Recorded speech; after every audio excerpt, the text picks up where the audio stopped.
All right, I think that's 30 seconds. I'd like to order the Freeport Project Review Board meeting for Wednesday, April 19th. And would like to start with item 1, the election of officers for position of chairperson, vice chairperson, and secretary.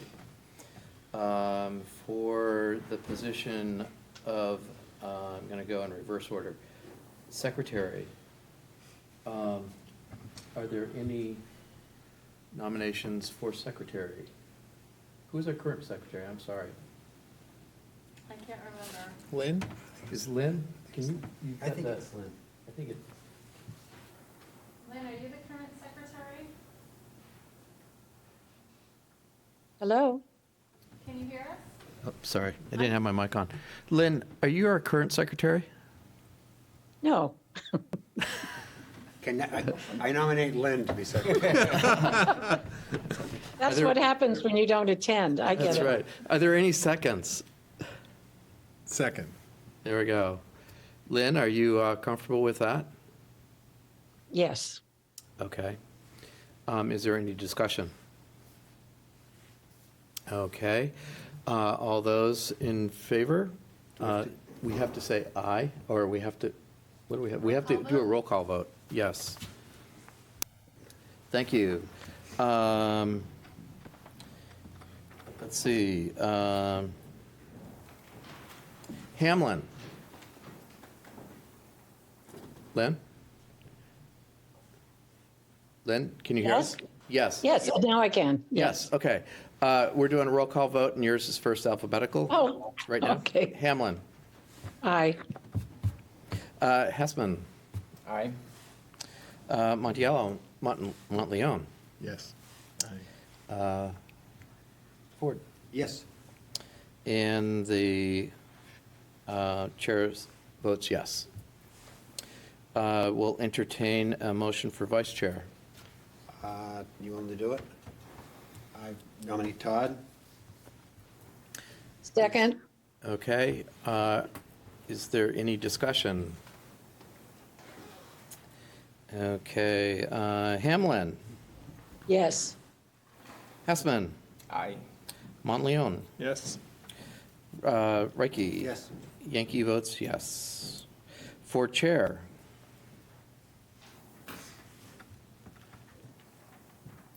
Mr. Reiki? It's an excellent choice. Is there a second? I'll second. Okay, is there any discussion? Okay, we'll take a roll call vote. Hamlin? Yes. Hessman? Aye. Montleone? Yes. Reiki? Yes. Yankee votes yes. And with that, I will turn over the rest of the meeting to our new chair. Okay, I'm just gonna ask you, can you just go see Chris for a quick minute? Oh, you're going to do this. Oh, got to be sworn And in? then come back? Yeah. Yes. And in the, in the meantime, I'll welcome your newest member. Yes, Brent. You have yes. a new person up here with you tonight. Brent Huesman is the newest member of the PRB, and so we'll give you a second to introduce yourself and tell us a little bit about yourself. All right. Hey, everybody. Brent Hessman. I'm a civil engineer.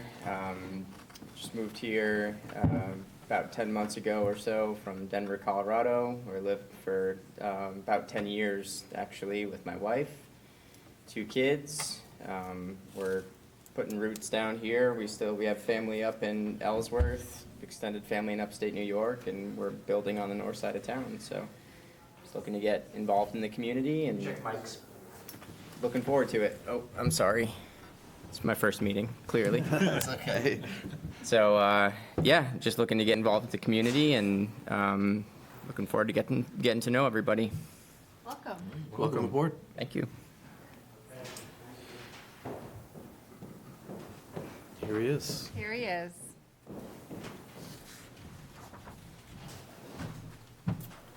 So you want to continue with info exchange? Info exchange by you. Info exchange. So we've had a little bit of staff approvals going on, which happens quite often this time of year. So the first was for replacement signage for Isabella's. They're replacing their existing ground sign with this new logo, which I have sideways. And then they had a coffee mug shape before, and then they're also replacing this building-mounted sign out in front of the store. And next, we have a replacement sign panel on the existing kiosk sign. Shaw's at Freeport Crossing. Nighthawk Kitchen is putting a new panel on the sign there. These were all previously approved sign, same size, similar material and/or style to what was previously there. Maine Beer Company got staff approval for the provision that allows for seasonal temporary outdoor seating. They have a tent they've put up the past couple of years. I don't have a picture, remains unchanged from the previous year. And then Toad and Company on Bow Street also got staff approval for replacement sign. These were all in the digital packet, so you could zoom in and see what they look like, but that's a snapshot. Item 2, the planning board has been busy talking about accessory dwelling units. They're having a general, I'd say more of a policy discussion on accessory dwelling units, and if there's components that they want to change. They're also doing some background on the discussion in preparation for the implementation of LD 2003, which is the new housing provisions that just came out of the state of Maine. They also started taking a look at LD 2003 to see what some of the impacts might be to Freeport. We're going to talk about it later tonight, but before today, there were a lot of unknowns. The state just released their final rulemaking and responded to all public comments on the initial draft rulemaking. So you'll see the planning board have that on a regular agenda item for discussion. Number 3, update on the Downtown Vision Task Force. Todd, were you at the last meeting of that group? Do you want to give an update? I was, but I wasn't there for the entire meeting. Okay, so the Vision Task Force continues to do their work. They presented their charters to the council. There were many items that needed funding, many of which got put into the municipal budget. The council is continuing to talk about budget because we're in budget season, both the capital budget and the operating budget. The request for kind of ordinance-related work, I think we have $40,000 in there for general ordinance cleanup, more of a miscellaneous. We already have funding for comp plan. We already have funding to update the design review ordinance, but this would be to do continued work. One of the things that the council's requested we focus on is further streamlining the site plan and subdivision review processes to make them more efficient and kind of further examine some of the thresholds in comparison to surrounding municipalities. If that keeps its place in the budget, that would be something that would have funding available as of July 1. And then update on the Town of Freeport Climate Action Plan.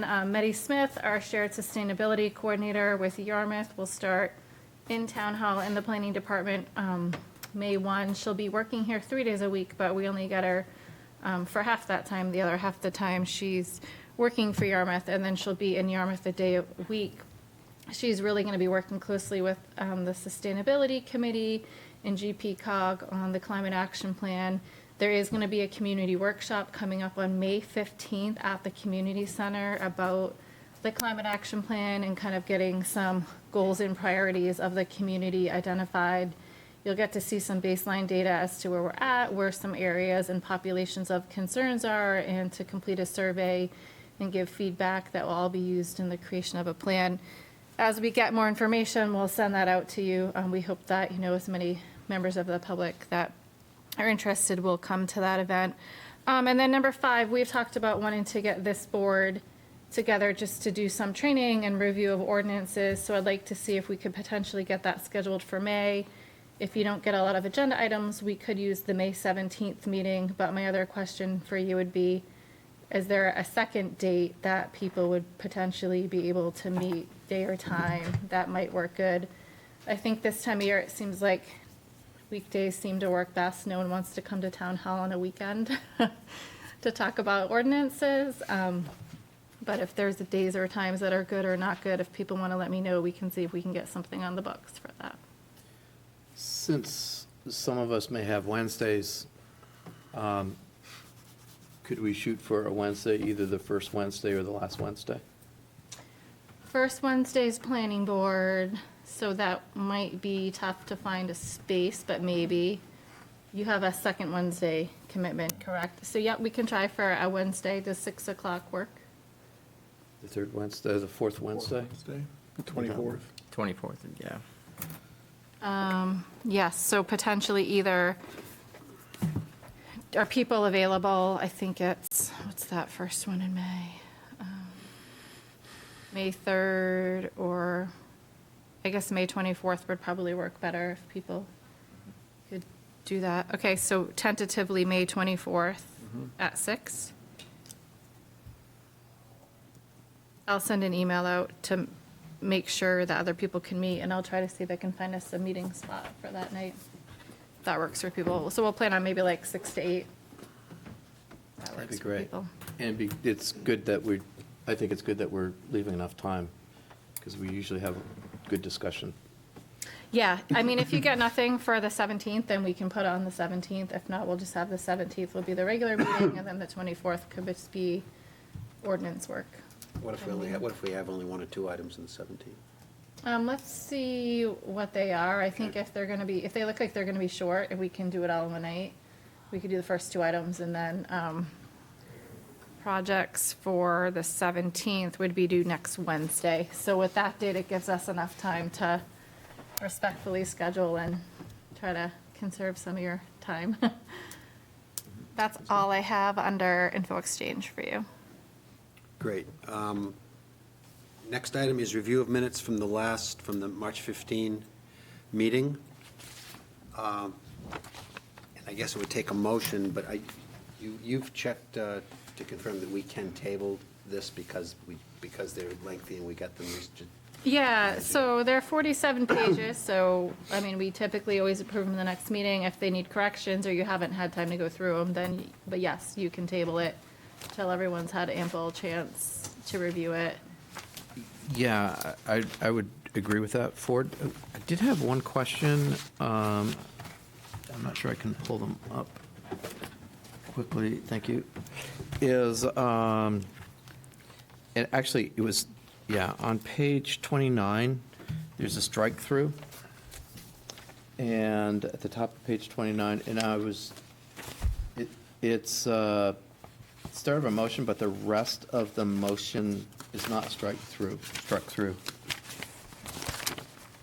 I don't remember now. So that was just a question that I had. But I agree with tabling. Okay. I have a motion for a minor amendment, which I'm happy to raise either now before we table or when we actually address it. And so I defer to your How preference. about a discussion and vote on tabling, and if we don't table it, we'll do you. I move that we table the minutes till next meeting. Is there a second? Second. We have to do roll call vote for this? Yep. I had them written down alphabetically here. Hamlin? I know. Hamburger and Donahue aren't here. Hamlin, Yes. Hessman, Yes. Monteleone, Yes? Reike, yes. Todd? Yes. Yes. Okay. So, Yeah, so I think if anyone has questions or discussions, if you want to talk about it quickly now, not official, but you can make the comments and Sharon can take another look before we send a draft out in the next packet. Yep. And so I would just note on the top of page 13, the sentence,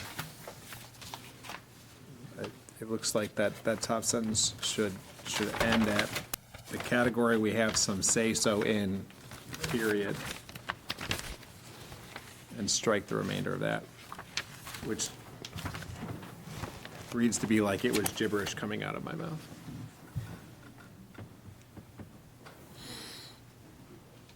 so if, for that comment and any other comments we have, it probably would be best to get them to you if we can before the meeting, so Sharon can be ready to respond to them. And then we can vote.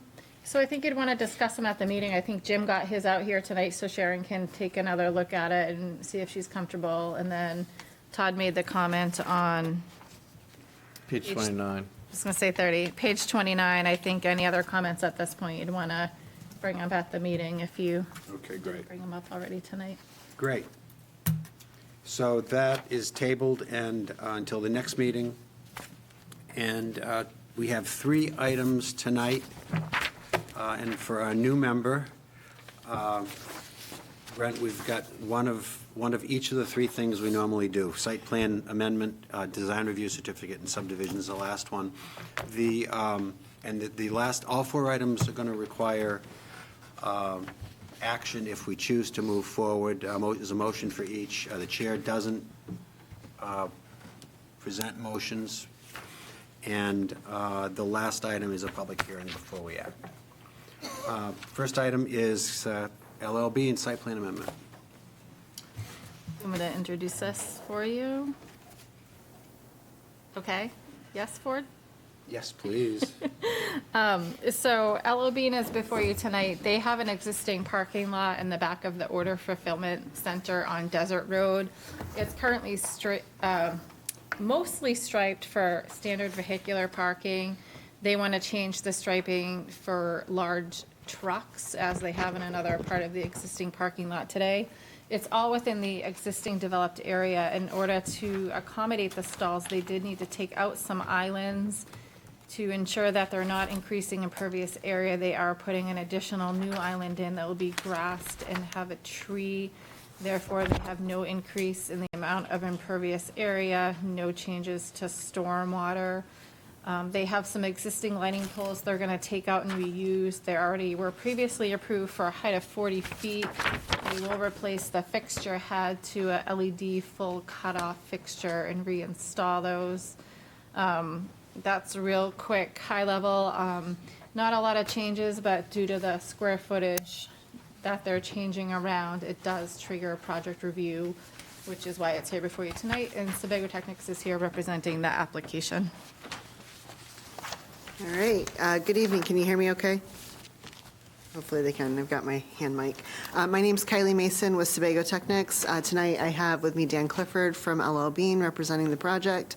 As Caroline described, it's a really easy project. We're simply restriping some parking spaces over here and eliminating an outdated, somewhat vegetated and compacted island and some barricades that we had in this area to create a cohesive arrangement for tractor trailer storage back here, installing a new island, removing a section of pavement to make it a net zero change.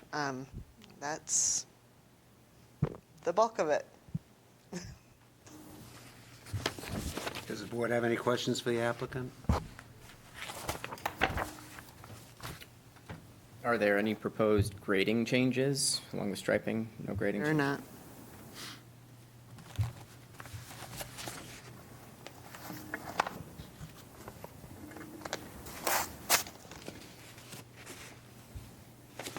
I have a question for Caroline, again.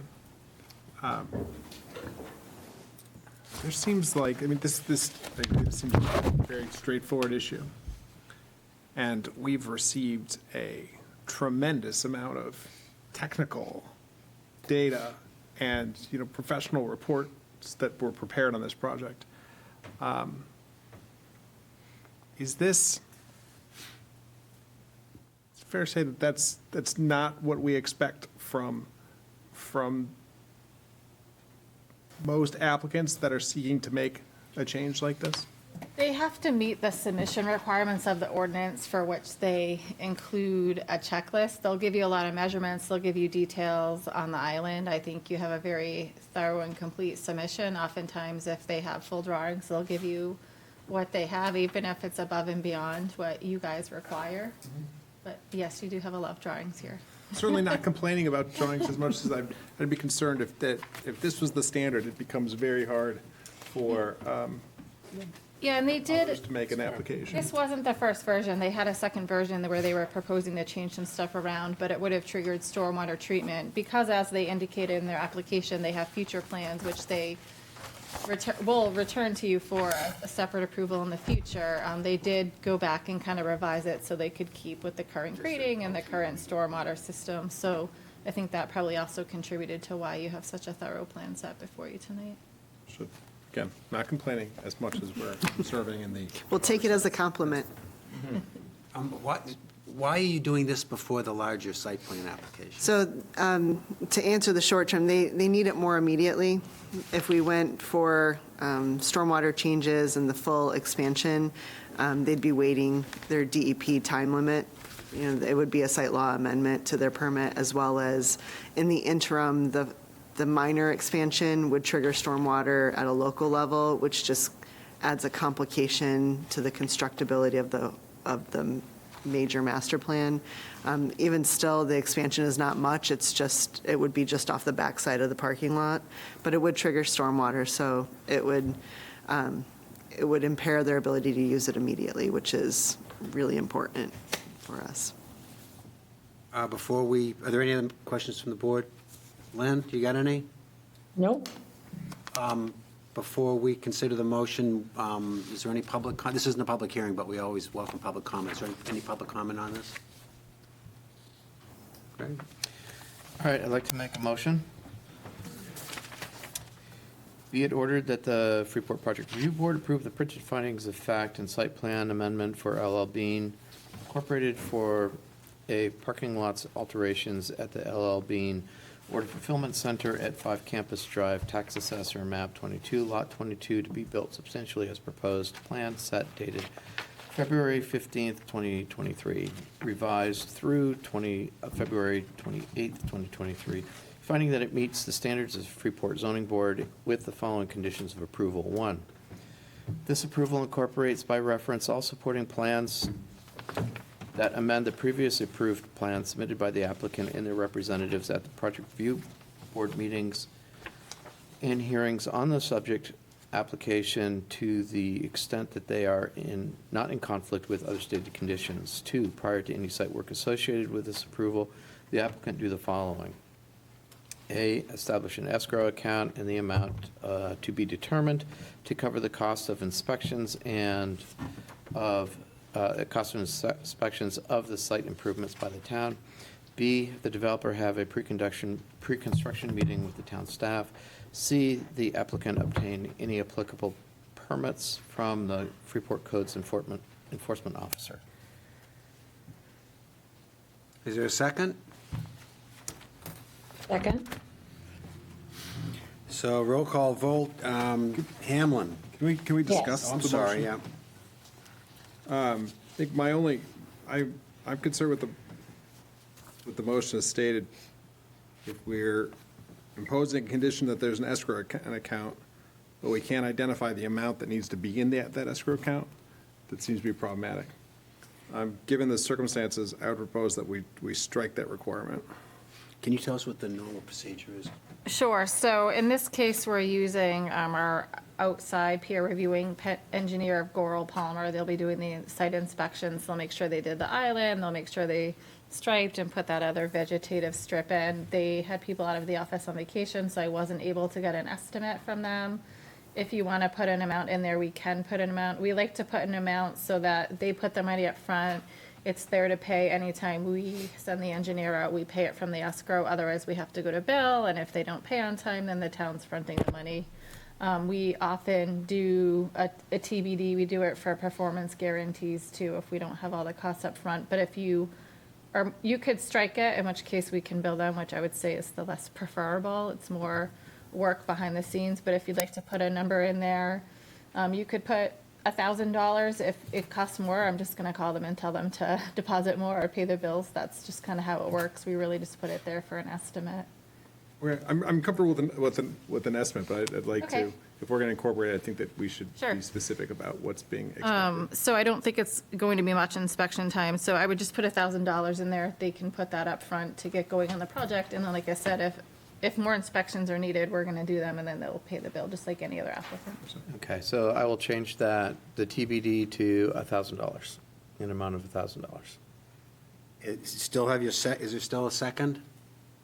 Yes, second? Any further discussion? And we can make sure, Jim, that going forward, we're putting a guesstimate in there. But that's, I think, I just made myself, on a going forward basis, that's going to be tough on performance guarantees. It is tough with costs fluctuating. I mean, if someone gives you a cost estimate today and then they don't start till 2 years from now, right before it expires, the cost could be different, but We can discuss it after. we the- can look at it, we can talk about it. You know, at least addressing language that can reasonably account for that. Fluctuation. Flexibility.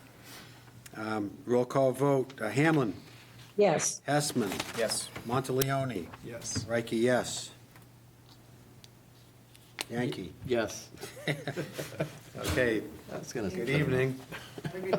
Next is Gritty McDuff's design review certificate, which is for an internally lit sign. Can you give us the details? Sure, so this parcel's on Lower Main Street in Commercial 3. Because it's in design review, my staff approval ability for a sign is pretty limited to minor modifications due to the fact that they have a kind of a more old-fashioned, I'll call it, changeable letter sign, and they're going to a modern LED sign. I felt like it was beyond the threshold for staff approval.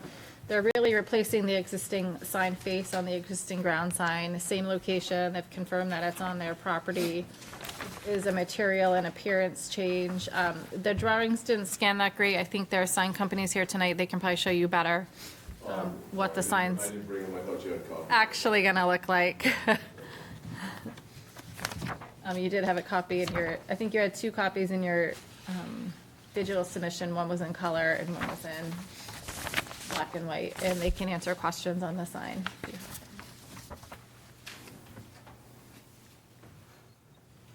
And this sign is not at odds with other signs that are in town, right? What do you mean? Internally lit. Some parts of town you can't have them. Down there you can. Shaw's, like we just looked at Freeport Crossing, they have them down there. Do you have some comments? Just trying to replace a sign that we've had out there for 27 years.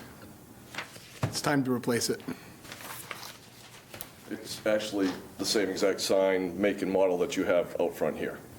So to give you some clarification of what its capabilities, what it looks like, it's the same sign that we installed here last year. At public safety. At Public Safety, I'm sorry. Yep. Any questions from the board? Just to clarify, this is a sign, this isn't just a sign that has a light on it. This is a sign that's that's a digital screen that can change and rotate or flash or, Won't be any flashing, I promise. The state regulates how often they can rotate, they can't flash, they'd have to adhere to state regulations on that. There's no scrolling allowed by the state, so your message has to change in an instant. You can't really roll it in or slide it out or anything like that, so. Can both of you introduce yourselves so we have it in the record? I'm Ed Stebbins, one of the co-owners of Gritty McDuff's. And I'm Mike Matthew with Neocraft Signs. Thanks. Any other questions? Any questions from the public? Are there limitations on how bright those signs can be from the street? I will refer to the sign guy for that. There are That's- different limitations. There's usually the town set it up. The state doesn't have a standard for it, but you can dim them as needed, and we usually recommend dimming them at night because they would be too bright to see anyways at that point. They are in C3, so section 527, design standards would come into play. The requirement is for a darker background with lighter renderings, which you'd have here. It will appear like a black background when it's not That's correct. illuminated, kind of like the one right outside of public safety. You're aware of those requirements and going to comply with them? Yes. Are there any other questions? Is there a motion?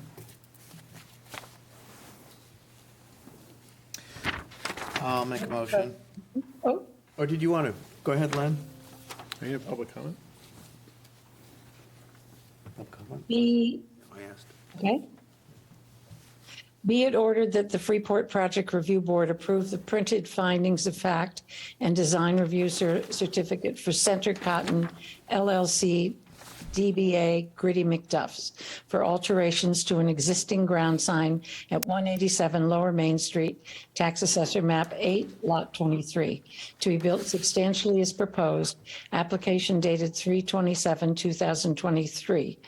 finding that it meets the standards of Freeport Design Review Ordinance with the following conditions of approval. One, this approval incorporates by reference all supporting plans that amend the previously approved plans submitted by the applicant and their representatives at Project Review Board meetings and hearings on the subject application to the extent that they are not in conflict with other stated conditions. Two, prior to any construction, the applicant obtain an applicable permit from the Freeport Code Enforcement Officer. Second. And now I've already submitted that check. Is there additional costs to? So he submitted the permit application with the check, and then they brought us here for your review at that point. So it's really a matter, they just need to approve the permit they have on file, I assume? I'm assuming, yeah. Yeah, you need to get any permits from the Freeport Code Officer, so whatever you need to do with them, I don't know So your just fee gonna follow up. status. Okay, I'll reach out to them. Yep. Yeah. Second. Any discussion? I mean, I'll tell you, generally speaking, I think I've got some concerns about the bright signs. I mean, I recognize that we did it in the town building. I think I've got, concerns about how that works within the design review ordinance too. I think that this presents issues with regard to our criteria as to the relationship with facade materials, as to site features.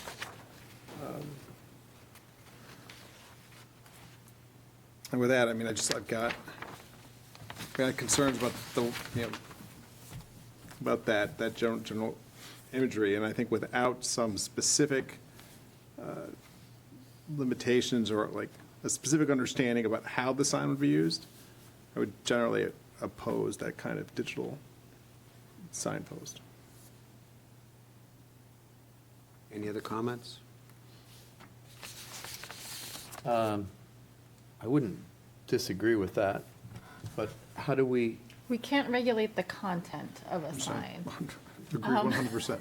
yeah, So, I mean, you can, the relationship of facade materials is the facade of a building. It's not a sign. You have one standard in here for signs. Internally illuminated signs are not prohibited there. They are allowed. The town sign, because it was for municipal purposes, was exempt from design review.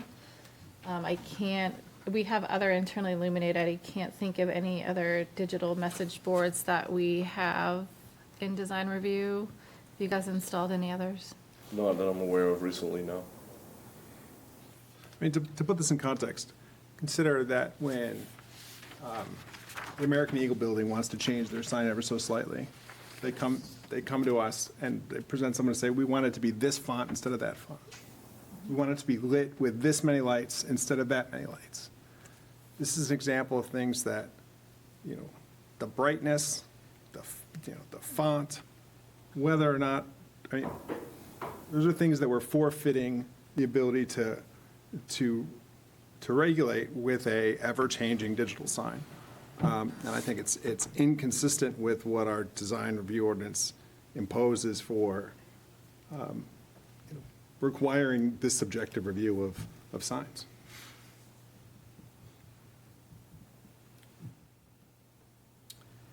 So I guess you guys, I'd refer you to standard 10, that's the standard you have to go for I'll read it.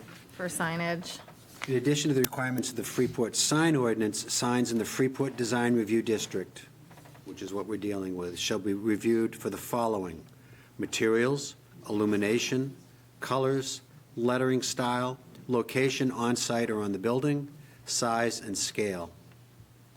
I think illumination is the one you're raising the issue with, right, Jim?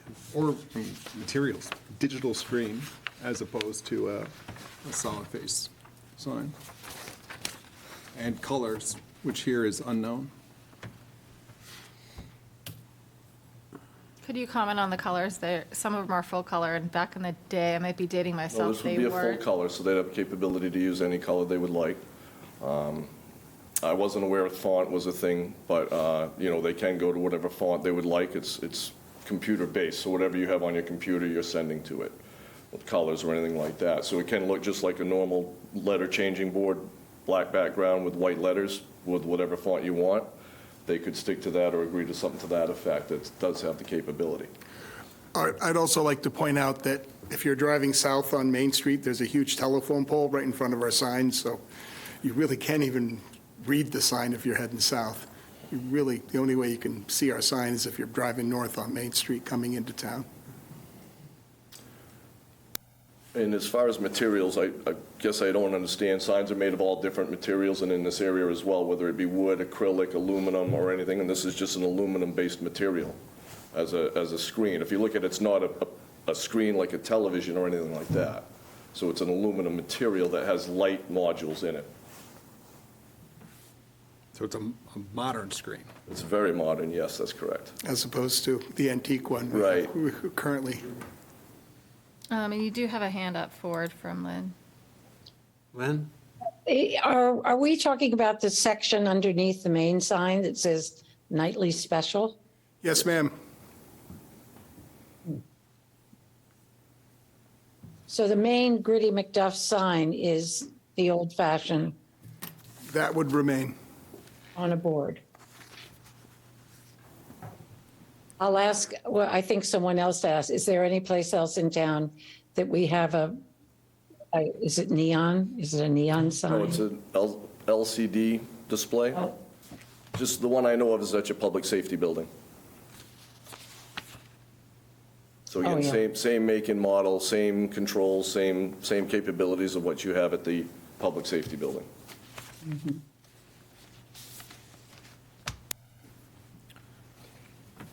And so you mentioned that there are limitations on brightness, I guess technical term, lumens, maybe? Lumens, yeah, yeah. Depending on time of day or? That's right, yeah. So is that something that's programmed into the sign itself, like not to exceed this value, or Yes, how is and that you monitored? can do that. So the operator can actually dim it all the way down to zero, where there's nothing on the screen. Okay. Bring it all the way up to 100%, which we recommend not using at 100%.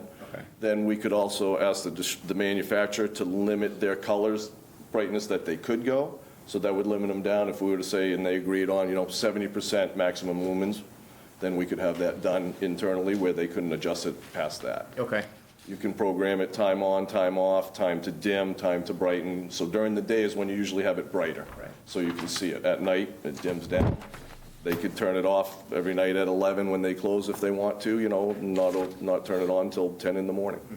And it's all pre-programmable. And that's something that, when it's installed, those assurances are made that, We could have it documented for you if you need it to be. Yep, and we could get it right from the manufacturer. It's made right in New Hampshire, so we've got that capability and that access. Would it be agreeable to have it only on during, when you folks are open for business? It makes sense to me. On the brightness, Caroline says we don't have a specified number of lumens or however you measure brightness.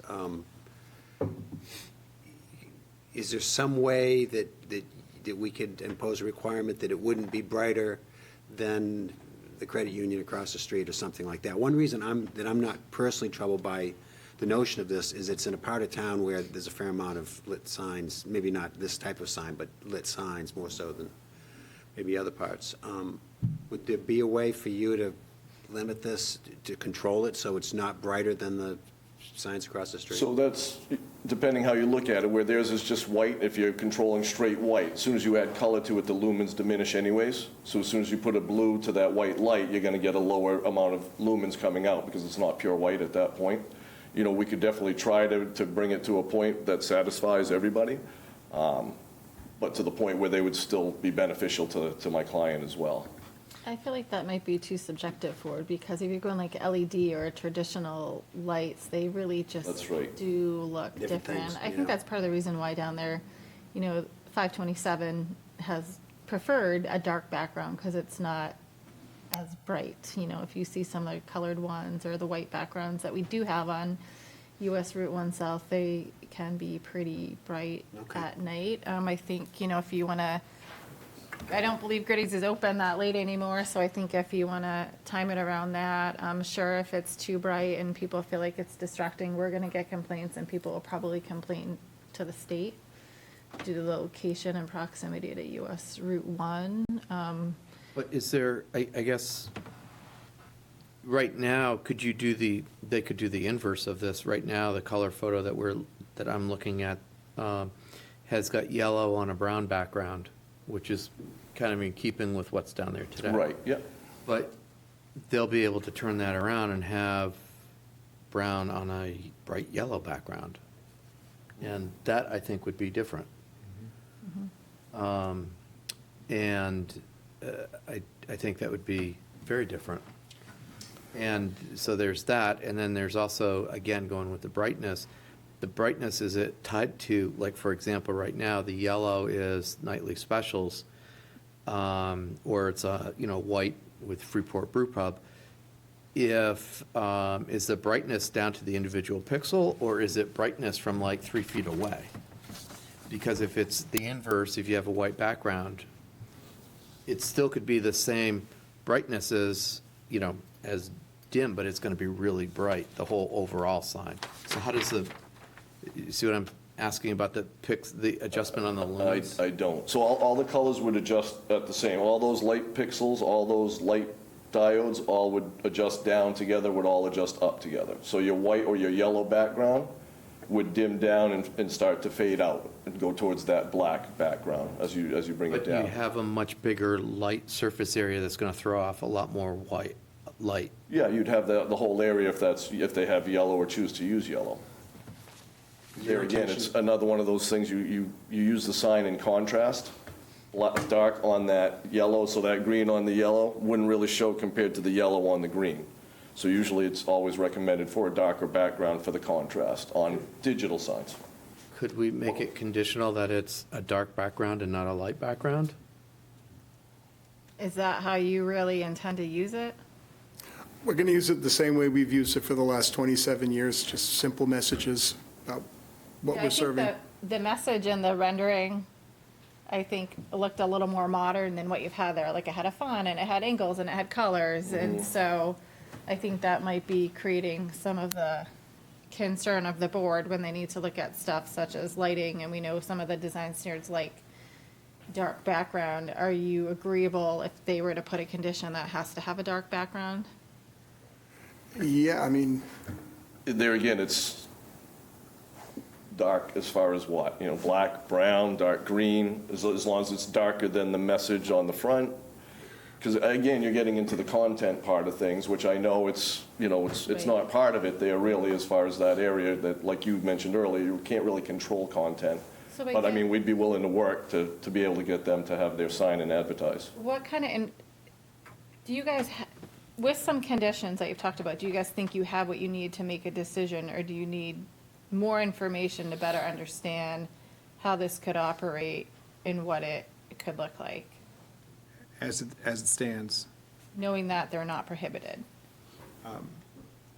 in my opinion, we have inadequate information as to colors, which is a category that we have to satisfy, lettering style, which is a category we have to satisfy, because as it is, this can perpetually change colors or lettering style without coming back for a secondary review.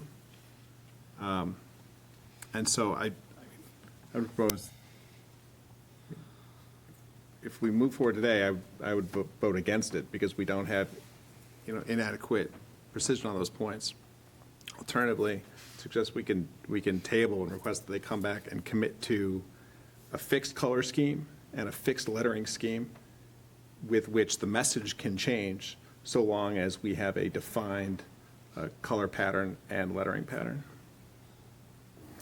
with all due respect, that's exactly what we have now. Can you explain that, Ed? I don't see that in the application, what the defined color scheme is and lettering scheme is. Well, I have a fixed white sign with green letters. I mean, Oh, your current sign is great. It can, I mean, the problem is, like I said, it's been there for 27 years, and going to have to replace it, one way or the other. I'm not saying that it should be limited to old signs. I'm saying that The current sign has a predictable color pattern and predictable lettering pattern. The new sign that's proposed here doesn't have a predictable color pattern and doesn't have a predictable lettering pattern.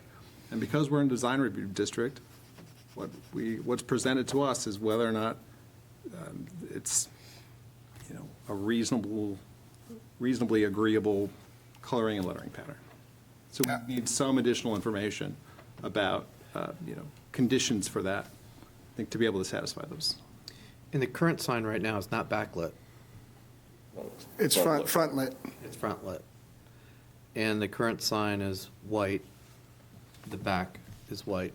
And I'm looking at, something from Google Earth or Google, and it looks like you're using green Yep. lettering. And so the options are pretty limited in terms of, what you can put out there in terms of colors and light and.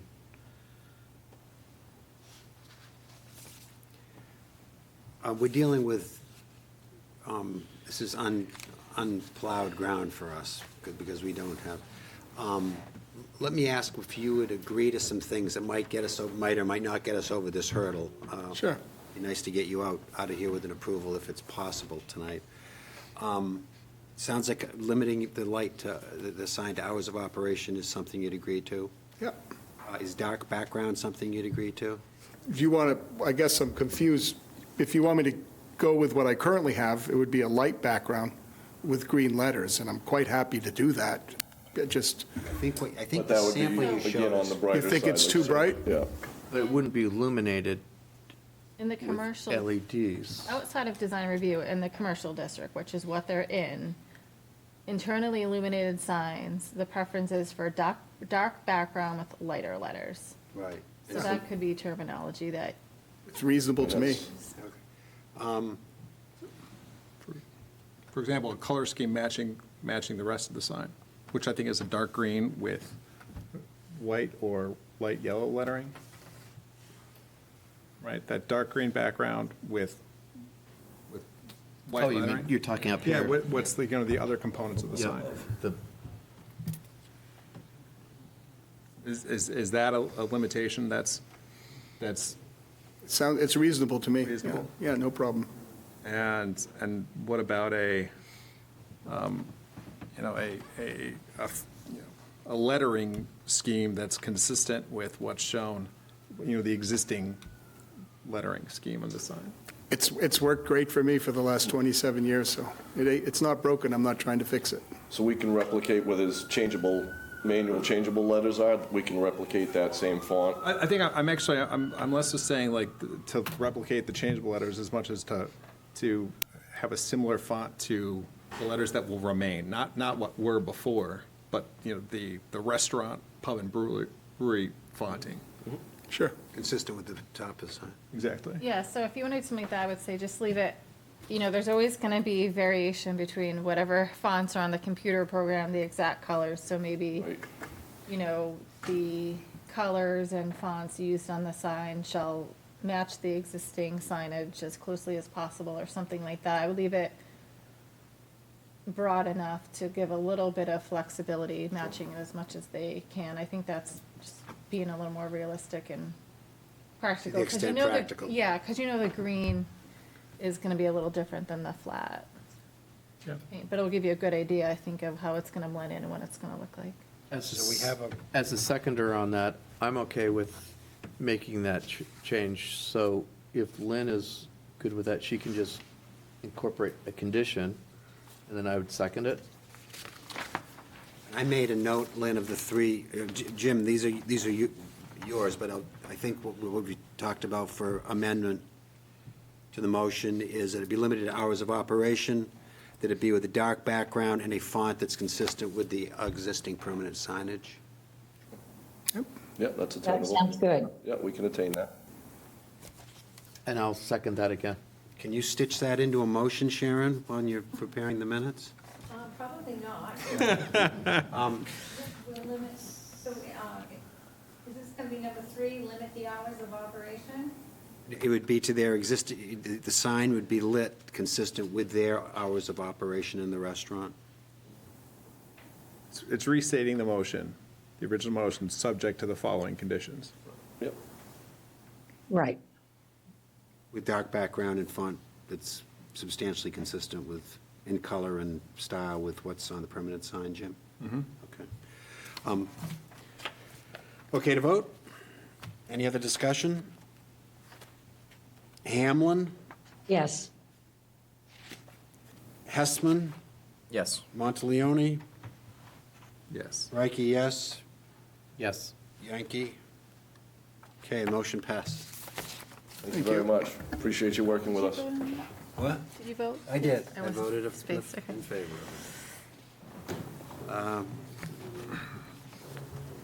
4 Park Street, design review certificate for roof-mounted solar panels. So this is a Class B structure in design review 2. The applicant's proposing roof-mounted solar panels. I did go down and look at it. They are partially visible from Bow Street. It's on 2 sections of the existing property.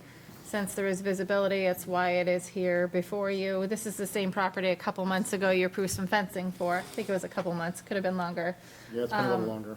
In design review, this is considered a material change.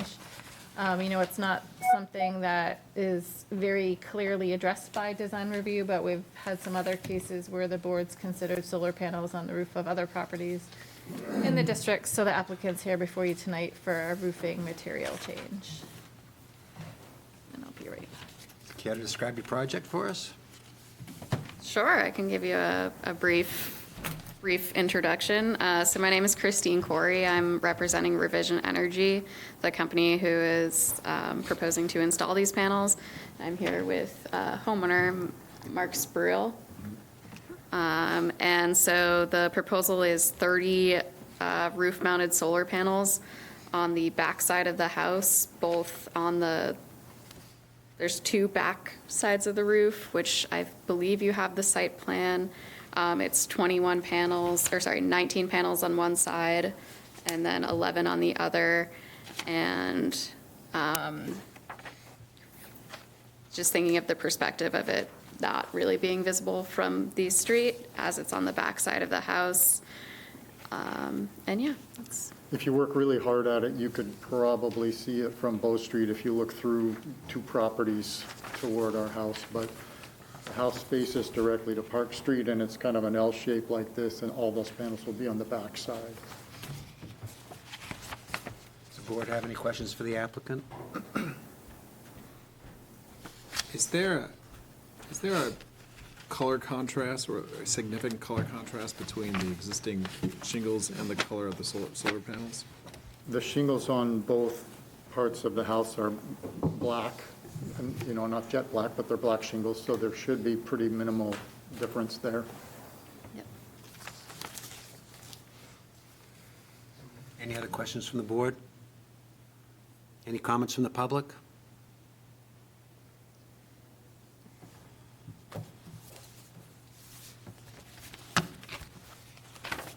There being none, does anyone want to make a motion?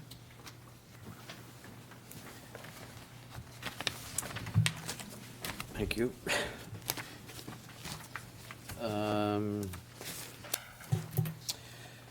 Be it ordered that the Freeport Project Review Board approve the printed findings of fact and design review certificate for Christine Corey on behalf of Mark Spruill for exterior alterations at 4 Park Street, Tax Assessor, Map 13, Lot 68, to be substantially as proposed. Application dated March 27th, 2023, finding that it meets the standards of the Freeport Design Review Ordinance with the following conditions of approval. 1, this approval incorporates by reference all supporting plans that amend the previously approved plans submitted by the applicant and their representatives at the Project Review Board meetings and hearings on the subject application to the extent that they are not in conflict with other stated conditions.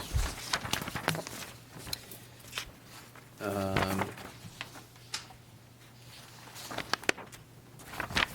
that it? I'm not sure. No, you have page 11, there's another one. Page 11, just, top. Okay, I'm sorry. Prior to any construction, the applicant obtain any applicable permits from the Freeport Codes Enforcement Officer. Is there a second? Second? Any discussion? Just a brief observation, which I think isn't so much related to this application, but a big note, as we're flagging for things in the future to talk about with the council, I think carve-outs for solar panels within design review, I think are something that should probably happen by ordinance, rather than reviewing the view in the solar panels. I was going to make the same comment.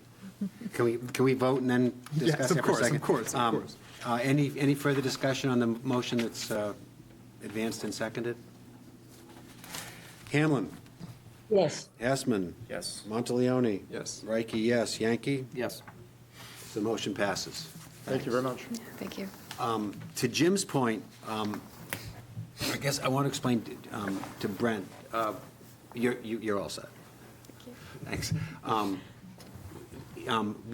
For historic structures, Brent, we don't have a real historic zoning ordinance for preservation of historic buildings, but we classify buildings in certain parts of town as Class A, B, or C, and A is the most historically important. Plus, we've got two historic districts that are on the National Historic Register. Those are buildings that are more precious in terms of historic preservation. What I was going to suggest, Jim, is maybe get feedback from the council and planning board on easing up, or maybe not even coming before us, if it's residential and it's not a Class A building, and maybe leave it with the discretion of staff for staff review, and if there's anything funky about it, you'd bring it to us, but have those routinely go to you. So we have funding to overhaul the design review ordinance, which is already in the work plan of the planning board. Do you feel like that could wait 6 months until that project's underway, or there's a more immediate need? Is there any reason we couldn't decide, I mean, it's quite discretionary on what you handle at staff review, right? It's pretty specific. It's very, very limited. I think option one would be we could work on kind of crafting a provision to send to council for consideration for the interim, because you are seeing more of these come in, or you could wait for the big overhaul, but I think that's going to really warrant a big community discussion, because we know there's a lot of differences of opinions of what people want to see in downtown Freeport right now. Yeah. So I think either or, we could flag it to talk about when we look at the ordinances. I'd like to, unless I see what other people think, I'd like to get it before the council, even on a interim basis. Okay. Is that okay with others? You want to put it on a future agenda for a discussion? Next Lynn, you good agenda? with that? Yes, and that came up once before, that if we don't act on it, it could disappear in the list of things that they need to cover. So while it's in our minds, I think it's good to get it on their agenda or have them aware of it. Okay, I'll put that on your next agenda for discussion and bring something forward for you guys to look at or consider. Great. As we're putting that item on the agenda, one slightly related issue that has come up recently that we talked about is that of like handicap access. The handicap accessibility structures, which are outside of what we traditionally think of as within design review, but really have an obligation to provide for those things. And probably ordinance, like with the solar panels, ordinance is probably the right way to address those. Maybe it's fitting to bring those things together. If others disagree that it's apples and oranges, then, I'm not throw a clear. fit. A lot of that's covered by state ordinance. state Right, law. but they're still coming to you for the ADA ramps and stuff. I guess my only concern is you guys have, or not specifically you, but there has been some cases where the board's been like, paint it black because it will blend, or do this because it will blend. So I feel like the solar panels we've seen for roof mounted have been pretty uniform, whereas the ramps, although they have uniform components, there's been a little bit more discussion. Yeah, that's true. You weren't on the board, Jim, when Jameson Tavern came before us. I don't think it was for a ramp as much as just handrails and so forth, but they were meeting code, but it was bright. We got them to change the color. Okay, well, let's put them on the agenda and talk about them both. And then we can decide if it's appropriate to break them up or do something in the interim. The last action item is Young's Lane subdivision. This is for, to amend an approved subdivision plan to alter the road, the right-of-way limits of the roadway and a lot line on Lot 6, I think. Sure, so this subdivision was approved a couple years ago. You know, as time goes on, we quite often see subdivisions back for amendments. The only thing before you for review and discussion tonight is an adjustment of the right-of-way. That being said, so it is a public hearing. I did send you a couple of additional documents, which I'll show you. One, for subdivisions, we like the roadway to be in the center of the right-of-way to the greatest extent possible. So the applicant did kind of do a close-up rendering showing with the adjustment of the right-of-way, the road wouldn't be exactly in the center, which, again, we like it in the center as much as possible, but it doesn't always happen. Number two was some clarification that the applicant owns the road and the mother lot. And then the third thing before you is we did ask for some additional cleanup to the recording plat.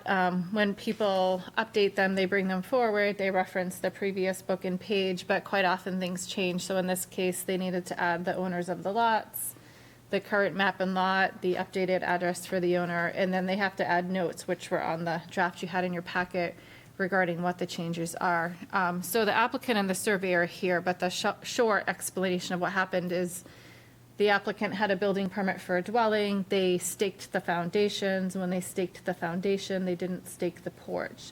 So when they were going to sell, they did the mortgage survey. It came up that the porch was too close to the right-of-way.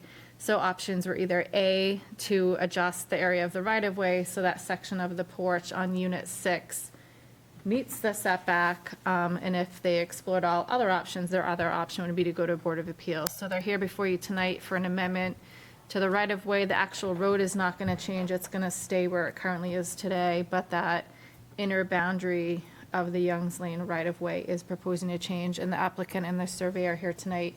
They can give you more information on the change before you for consideration.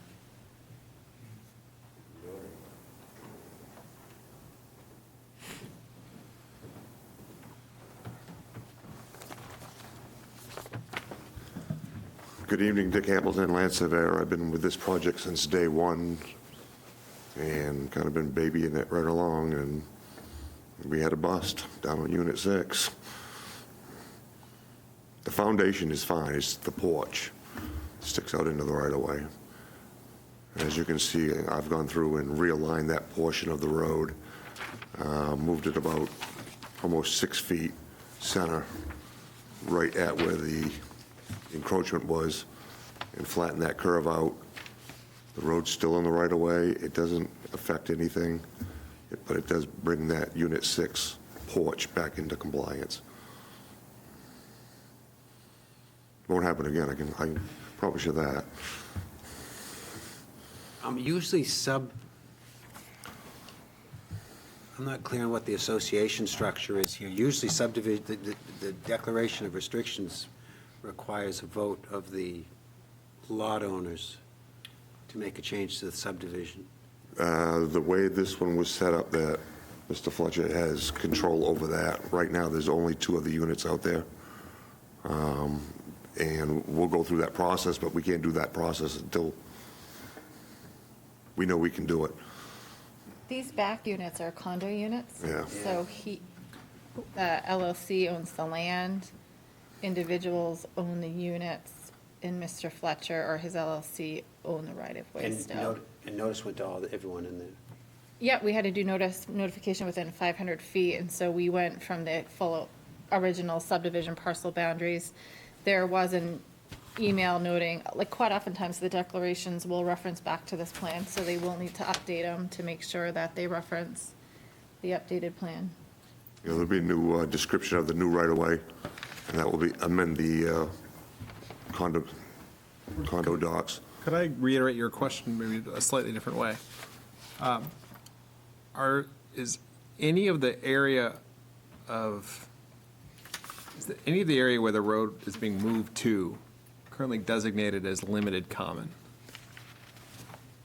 As opposed to, I just want to No. clarify, they're moving the right-of-way, Yeah. not the road. The road's staying right where it is, I'm just moving. understand, so essentially, I'm trying to understand is whether it's designated common to the Common. condo association or limited common, providing a unique front yard serving. Oh, as you can see, I went from the two PCs, the PC and the PT of that curve, so we're not changing any monumentation.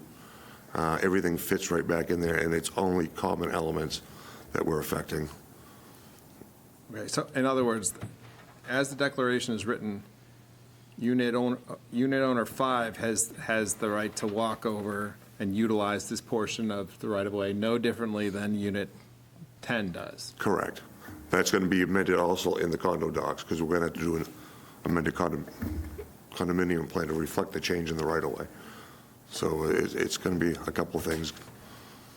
And how is that being done in the condominium docs?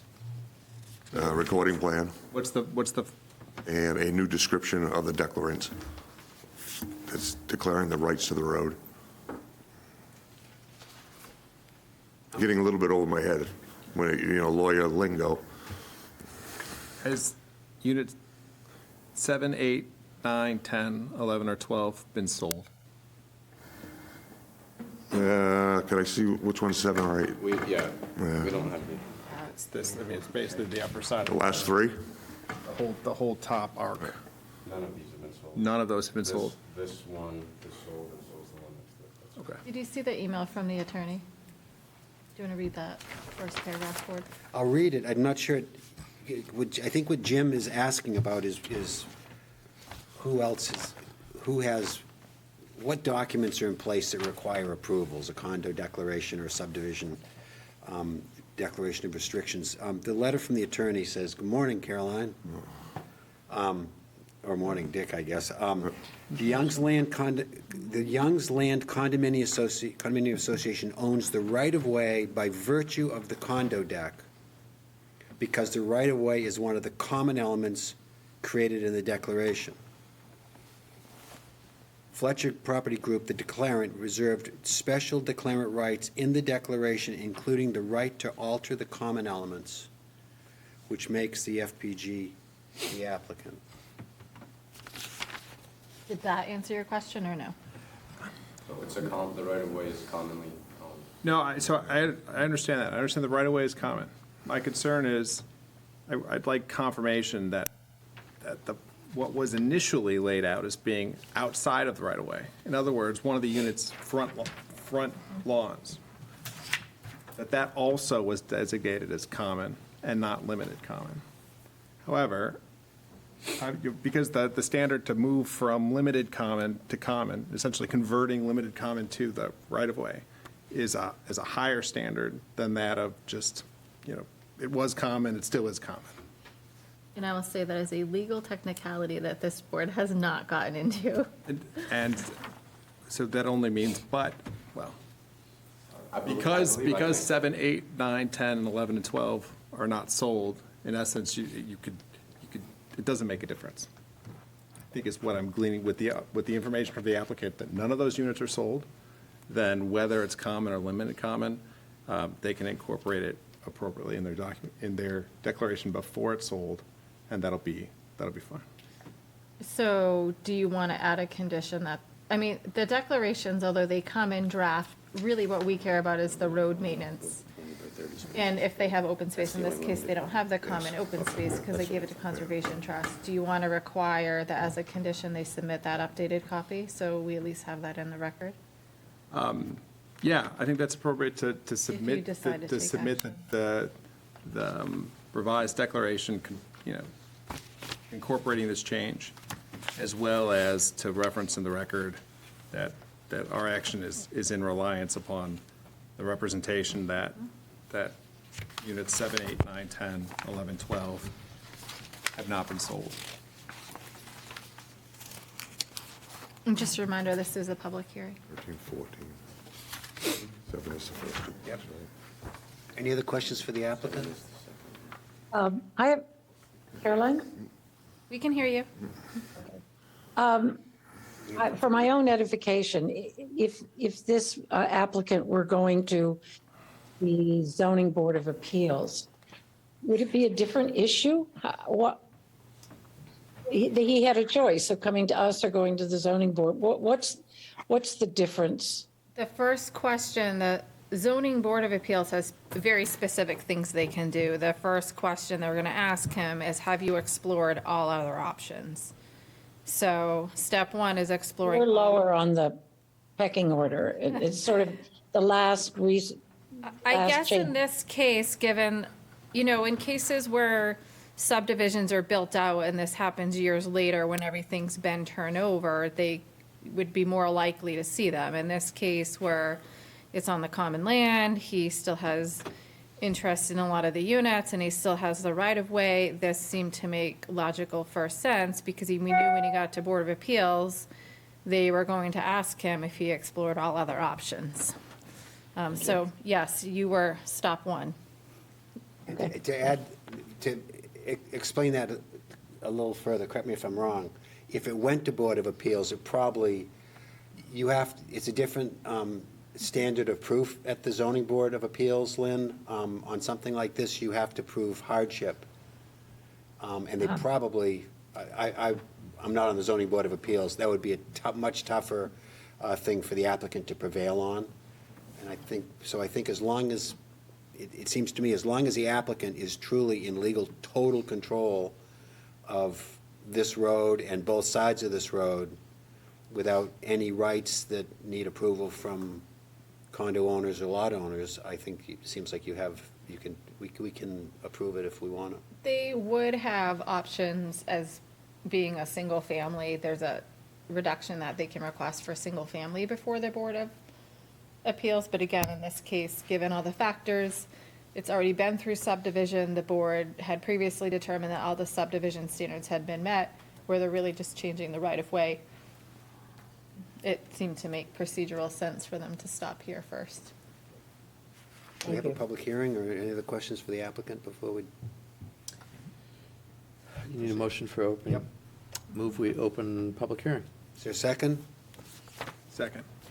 Need to have roll call vote to go in and out of public hearing. Hamlin? Yes. Hessman? Yes. Monteleone? Yes. Reike, yes. Yankee? Yes.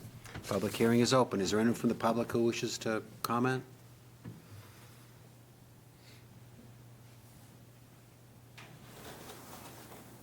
Anyone online? You don't have anyone online tonight.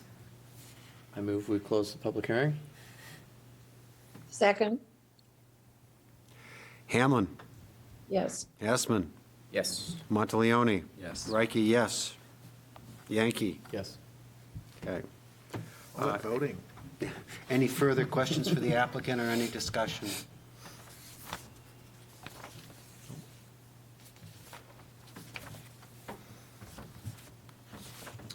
If somebody wanted to make a motion, there was a TBD in here. The date of the recording plat would be March 29th, 2023.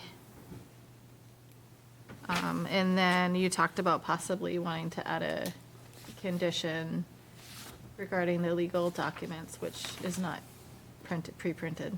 I'm looking at Jim. I'm looking for the right page.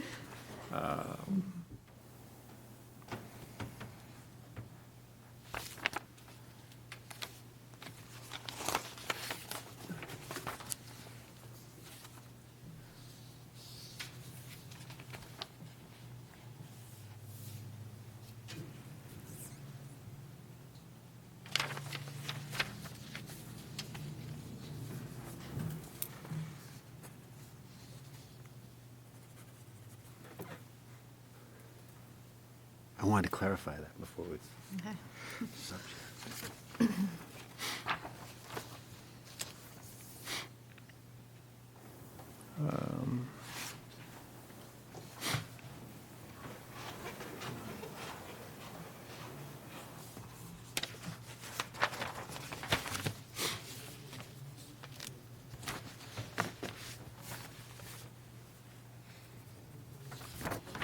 Okay. So I move that the project review board approve the printed findings of fact and amended subdivision plan for Fletcher Property Group for a change the boundary of the right-of-way, the Youngs Lane subdivision, tax assessor map 26, lot 4A, recording plat dated March 29, 2023, to be built substantially as proposed, finding that it meets the standards of the Freeport subdivision ordinance with the following conditions of approval. One, this approval incorporates by reference all supporting plans that amend the previously approved plans submitted by the applicant and their representatives at project review board meetings and hearings on the subject application to the extent that they are not in conflict with other stated conditions. This approval incorporates reliance on representations from the applicant that Unit 7, 8, 9, 10, 11, and 12 of the condominium are owned by the applicant.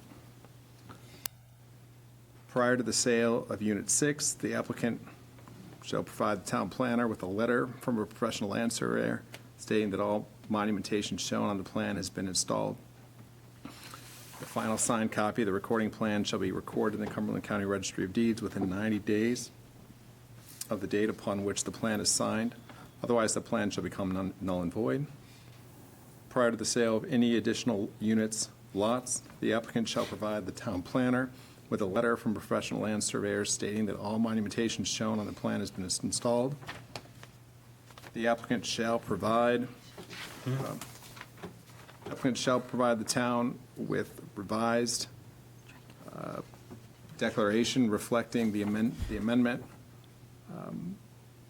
subject to review and approval by the town attorney. And finally, the applicant shall provide the town with digital file in a format compatible with the assessor's records containing the information shown on the recording plan. Yeah, strike number 4. Okay. Caroline pointed out to me that condition 2 and 4 as typed are identical, so we'd strike, what is number 4? Yeah, keep number 2, because number 2 says that before he sells lot 6, he provides us with that letter that they've set the documentation. And I would only note that as read, 2 became 3. 3 became 4. 4 is stricken. We've got an addition of a new 5, and 5 became 6. And I'd like to add, I guess we have to get a second on Jim's motion. Is there a second? Second.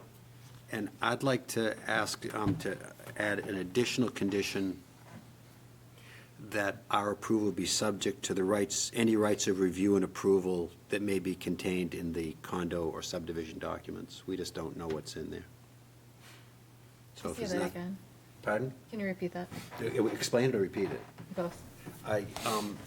Lots of times subdivision documents and condo docs require 2/3 approval or unanimous approval or whatever, and we don't have them before us, and we don't have authority to nullify those. So I'm just stating something I think is legally in place anyway, and my wording was, as an amendment, that this approval is subject to rights of review and approval of any who have rights under the condominium or subdivision documents. Okay. I would propose changing it ever so slightly to say that it's subject to review and approval by the town attorney, that it was properly, that the revision was properly enacted. We don't usually get into those because they are private agreements and they can be amended on their own as time goes on, and we don't legally get No. involved in the I'm sorry, I didn't mean to cut you private off, Caroline. finding.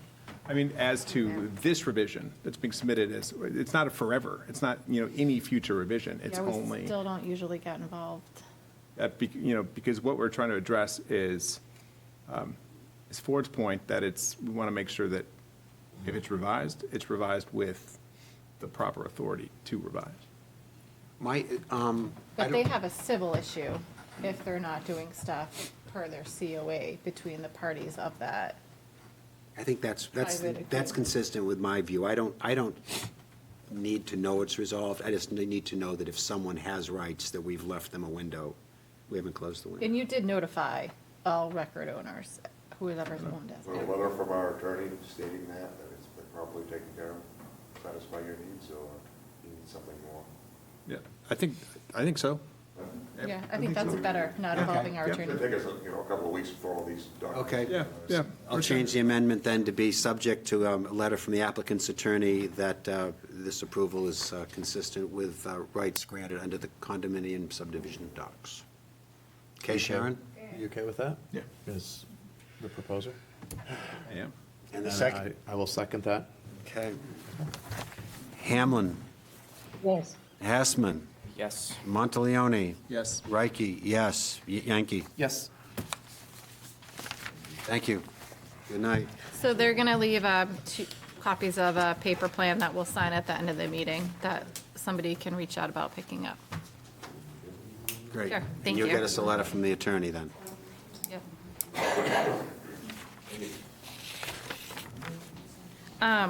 I forgot to mention one thing to you guys on info exchange, so I don't know when you want me to loop back up to that. We're done with it. Is there something? Okay, great. Okay. The next item is the discussion of the rules of procedure, which are they've been in place for a long time. You want to discuss it? Yeah, so we've had some discussions in the past about the rules of order and procedure. So we've had these in place for quite a number of years. We had taken a stab via working with the board, feedback from the board to reflect current practice, and then we got some legal guidance from the town attorney about changes that needed to be made. Due to the ongoing workload of the board and changes, we hadn't revisited them. So I'm bringing this back to you tonight just based upon some questions. I know Jim's had some questions on, things we might want to look at, and are we doing it the best way, or are there things we might want to do different? So I thought this could just be kind of a good time to review and see if there's things that the board wants to flag to look at. If you do, I'll take those back. I'll see if there are things we've already flagged to amend, and if not, I'll reach out to the town attorney and get her guidance on how to amend them, and can bring you back a draft of an amended version. Does the board have any comments on the rules of operating procedure? I think I have a handful of things I'd at least like to raise for discussion.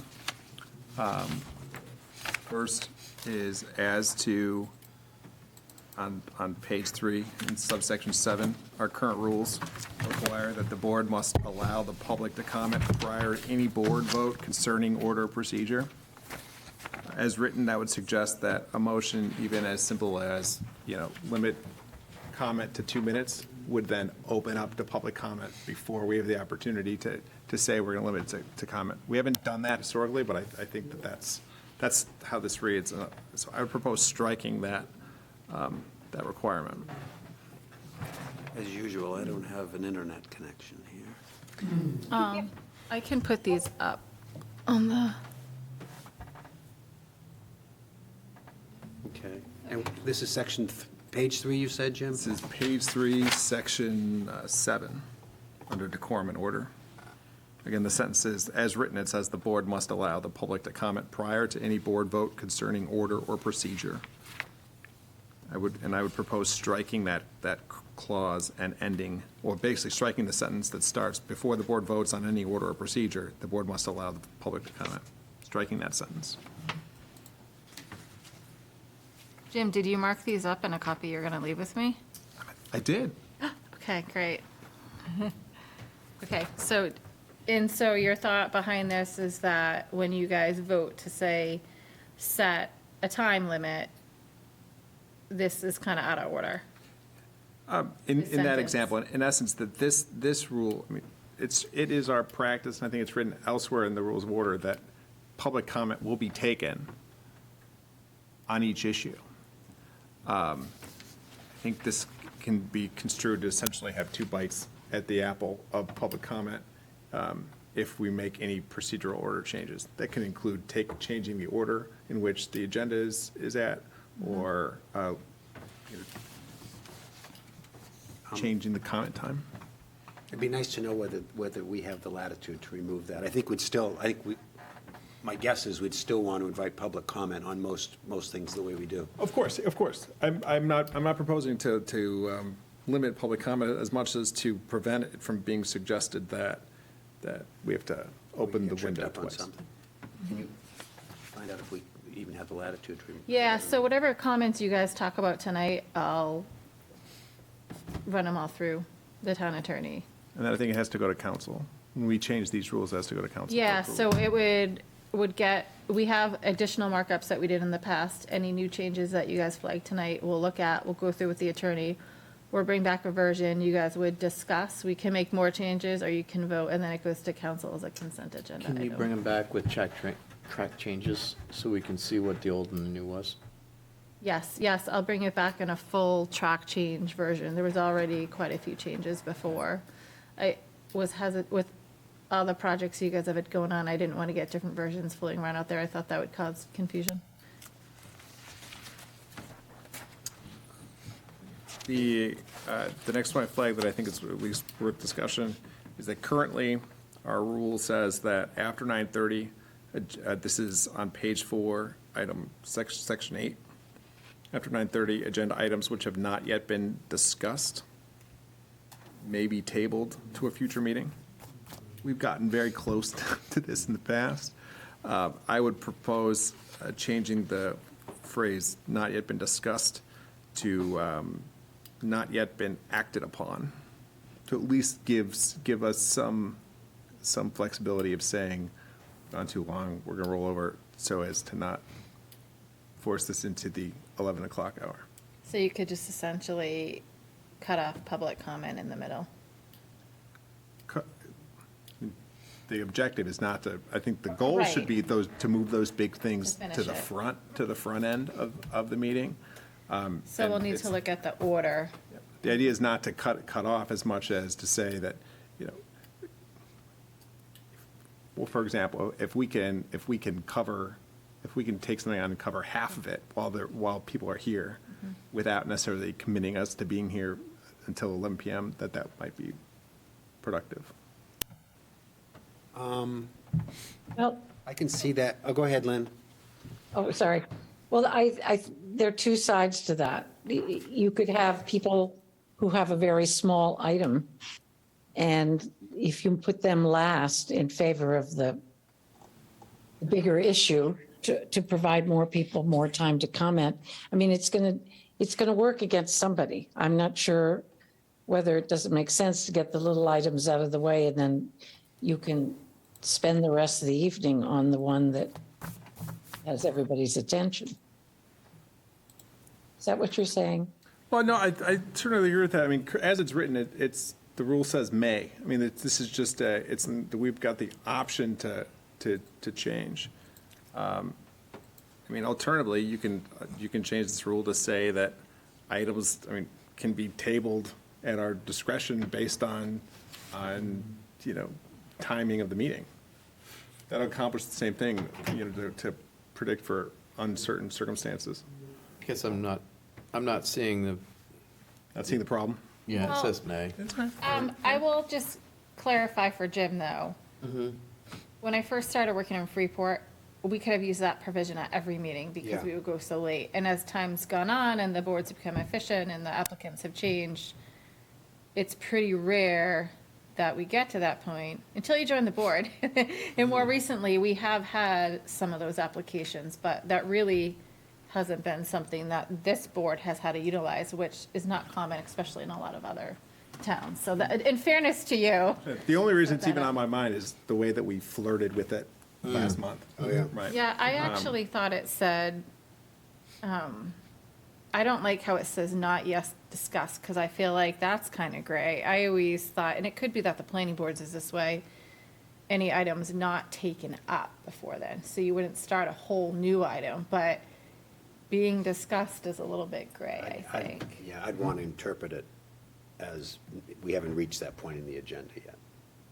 That's what I would I would say that's the same as what you were saying, not No taken new up. item. No, Not no, taken up and not discussed, are, to me, are those. What I was going to, I had a different approach to this. My concern was split, with us having the authority to splitting an item partway through and pushing it to the meeting is you've got people, people who've, you have an absentee problem on the next meeting, or people, we want to have a lot of respect for the public, I think, so we ask them to come to 2 meetings potentially. I'm personally comfortable with us having the latitude to cut off if we have not gotten to that point in the agenda, but one question, and we can still pursue both, Jim. One thing I was going to ask that I think would help solve the problem is if we could always do public hearings first, because that's just out of respect for the public. So here's the thing, you guys operate differently. Public hearing is a specific legal term, and so so we have to legally have them for subdivision, for example. And what it means is we pay to put an ad in the newspaper because that's what state law says we have to do. And we have certain places we circulate the agenda, like we put it in the hallway, we put it at municipal buildings and on the website. You typically you have the options to set public hearing for design review and site plan. In certain cases, you trigger them, but the practice of Freeport's boards has always been that you take public comment. So in a way, you do typically kind of treat everything like a public hearing. So just because it doesn't say public hearing, your typical practice, and it says that in here, it's a little bit confusing, is that you typically do take comments. So I feel like, Yeah, we do it as a courtesy, but I think on the ones where by ordinance or statute, we're required to have a public hearing, those are the more formal ones. so tonight you would have taken the subdivision out of order, put that ahead of everything else. Yeah, put it first, well, not out of order, just in the future, drafting agendas in the future, make that. So I think one thing we should revisit in here is the order item. What's the thinking when we structure an agenda? So typically, we had done, like, we try to do the smaller items first, or design review, so people wouldn't have to wait here all night. Like, for example, the last one, we had a big public hearing, and you actually took out the design review certificate so that she didn't have to wait all night till 11 o'clock to get through the public hearing. So you guys kind of did reversed. When we've gotten into some of the bigger projects, I've been putting the tabled items first, or items that are currently in the review queue, and then new items after, so that you can kind of finish up some of those discussions that people have already been involved in. But you do have a I think there's certain logic in order. doing public hearings first, just because they're likely to be bigger crowds. I think you can, I just don't want you to, if you're gonna do it that way, I just don't want you to always get in the habit of feeling bad and then taking stuff out of order, because that's not helpful either, People go by this order, people come at a certain time, and so if you end up having all these big controversial projects, then, and constantly taking stuff Well, out of order, right now, the that's order not is not great in either. here. The order, I believe, sequence, let me see here. I think that's within a single, 14 is. relates to a Sequence of single presentations. A single issue. Monotime. The council does public hearings first. Applicant That's been my presentation. experience in other towns. Or I we've think. done like, a lot of presentations times who we are do interested in the project. the time that we Rebuttal. receive them, because if you have a huge agenda, then, the people that submitted early go first. The person that we, tacked on at the end, or came in at 12:01, we put in at the end. So that's the other thing I would hate. We try to be flexible, so if somebody comes in and it's not a full agenda and they want to change a front door, for example, we try to put them on there. So if they come in at the end, then to Well, could Bumps that them be, to the could the front. agenda be reviewed between staff and the chair? Yep, we could do that. I thought you had an order in here. I don't think it's bad It's not to, in 14, I'm not seeing. I don't remember I seeing. don't think it's bad to have an order if you guys Or- wanted to come up with Yeah, some. Lynn. My question is, if you have a lot of people coming to a public hearing, does not the applicant should they not have the opportunity to put their case if they're coming in for their final approval and they want to say, this is where we started and this is the changes we made and here we are. There are a lot of people who come to a public hearing that have been told, come to the public hearing, but they don't have the background that the discussion by the board and the presentation by the applicant can offer them. So basically, people will be coming to give their opinion before they've sat in a room or been to a meeting to hear the case being made. So does that, I'm not suggesting that the public hearing go before the presentation of that agenda item. oh. Just saying that Oh, I whole, thought you were, yeah. the whole agenda item would go first. And we'd Oh, treat I get it. Yep. So maybe we could flag something to look at putting a standard for order of agenda items, Let's do that. so that we have a procedure. I can look around and see what some other towns. And Do we need to do that? I think if there's strong feelings, it's helpful. I mean, the council does it, and it's good, public hearings are gonna come first, and they do tabled items last. I think it's really up to you. We kind of use a way that, logically makes sense, either timing, the scale of the project. Well, and that's where I would just suggest that the chair and staff work the agenda out, because there may be a reason rather to set the agenda a certain way, given the size of a project or just the. And Yeah, Carol, as long as you don't mind a second opinion. as long as you pick up at Thursday at 4:59. Yeah, get them in the mail at 5. And I think I'm good. Yeah, let's, we can use what the language that's in section 18. 18, yeah. Which allows for, basically any member of the board to introduce an item out of order. I think you can fold in language in there that essentially sets a preliminary review set by the consultation with the chair. I think it which allows us to, actually, case by case. it actually says it in here under, The chair. board can do meeting whatever. agenda. I just think it's better as a guideline rather than a rule. I agree. Yeah. I agree. So you do it a month before. Great. Okay, let me flag it for a look at Okay. and see if there's something that we want to add. A different issue, and I think this goes to the comment that Lynn made. I mean, I'll tell you, I find myself feeling guilty when we have the presentation. We've got a room full of people that want to comment on the application, that, kind of given up their evening to provide their feedback. And then, we often will force them to watch us banter for another 45 minutes on it before they can say their piece. Sometimes it can feel to the commenter that it's like the decision's already been made. Like we've already made up our mind, and their opinion doesn't really change that much, which I think is problematic. Two, I think it's less than encouraging to say, yeah, I'm going to come in and speak up, because I am going to be there. I'm going to end up being there all night. And for those reasons, I would propose that in section 14, that we actually lay in a procedure where we're going to hear the application, and then hear any comment related to it before we chime in related to either the application or comment that we heard. I don't object to that, but I would flag it for the town attorney, because we've always had this process, but separate legal guidance we've gotten has also followed these steps, so I just want to make sure there's nothing out there. Understand? That Other towns maybe- certainly don't do it the way we do it. Is If there a from- town you've worked in that you liked how they did it?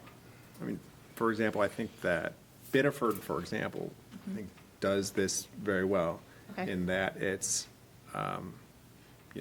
give us your full pitch. Everything you have to say, the only questions that come up during the initial application are that kind of minor clarification kind of questions.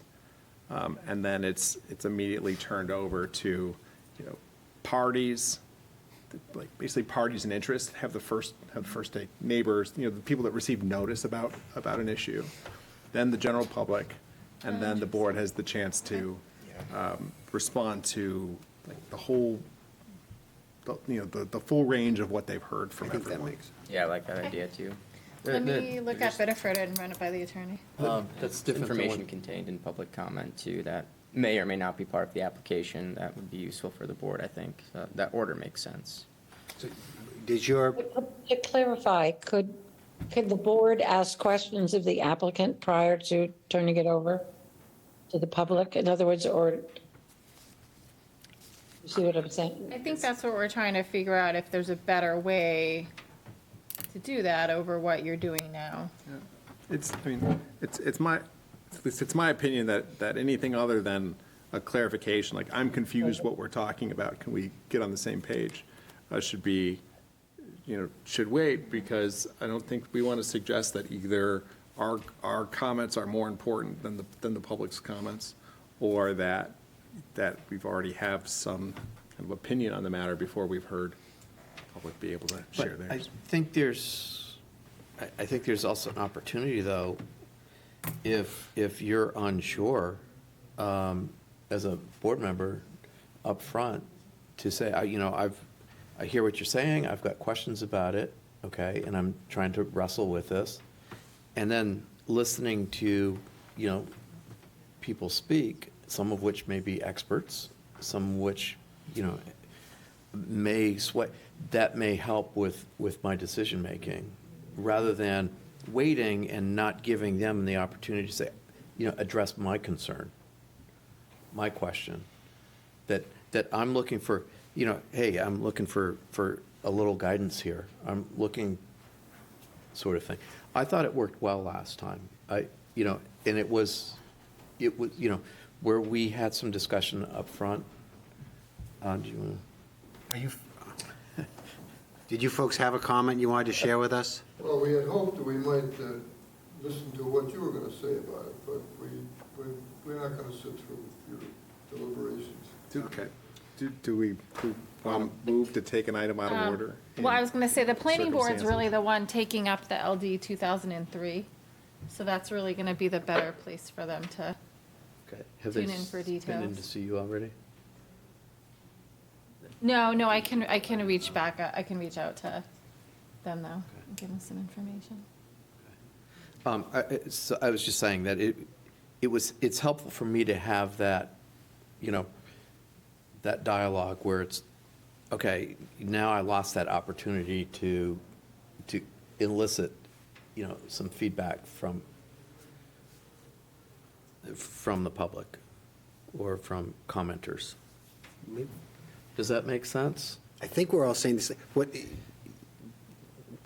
To me, I think it's crisper if we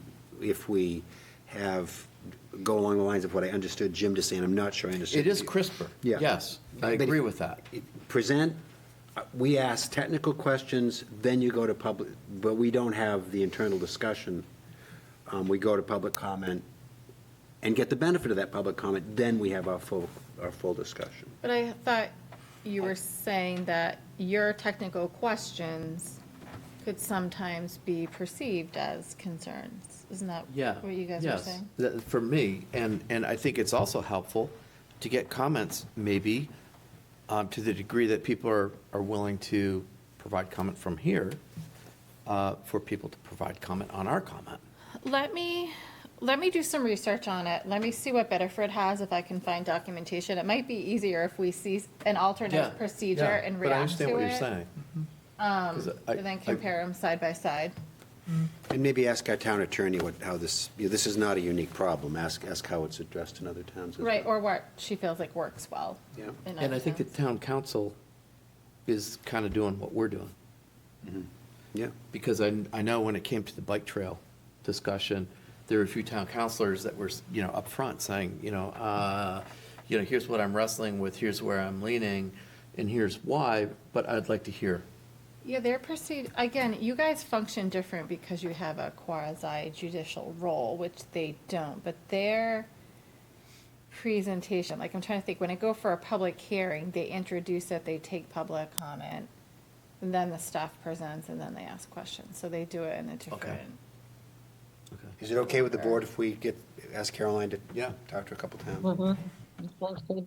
Great. I mean, I'd like to get this cleaned up because I think it's really good. We could get it out there so the public will better understand how you guys operate, but we have time right now. There's not a huge active project right now, so it's a good lull to be working on this. Great. So I've got just two more, I think, That's what we're doing. That's what we're smaller, here for. simpler issues to flag for discussion. The one is in section 13 that talks about our ability to limit the time of comment for anything that's not public participation, or excuse me, that's not a public hearing. First off, I think we have a typo there. It should be that the board may limit comments. Yeah, you do have a typo there. Then I would propose, rather than the generic certain amount of time, maybe we just define 2 minutes or other time defined, determined by the board. So we've got, we established what the go-to standard will be, and so it's less. My thinking is that prevents it from being perceived as like, we don't want to hear from you, so we're going to cut you down to 2. So are you saying you universally want to go to 2? So if there's one person in the room, you're going to say, sorry, your 2 minutes are up? No. We can still change it. What I'm saying is that if it's 2 minutes or other time, or other amount of time determined by the board, and then when we take the motion to limit the comment on non-public hearing comment to the standard time of 2 minutes, I think what that signals is that we're not treating this issue as like, we're not brushing this aside, we're treating this in the normal course. Of course, we've never even talked about time when there's 2 people because it's a non-issue. So keep the ability to limit time, but then kind of reword it. So if you're going to limit time, the base is 2 minutes unless you decide otherwise. In other words, limit comments to 2 minutes or other amount of time determined by the board before comment. For comparative, the council uses 3. Not that we have to do what the council is, but you. It's pretty short. 2 is a very, we used 2, and it got a unanimous vote in that setting, but it's a wicked short period of time. It is short, and I'm okay with if we determine that the time should be 3. I just, in the setting. Having a base number in there.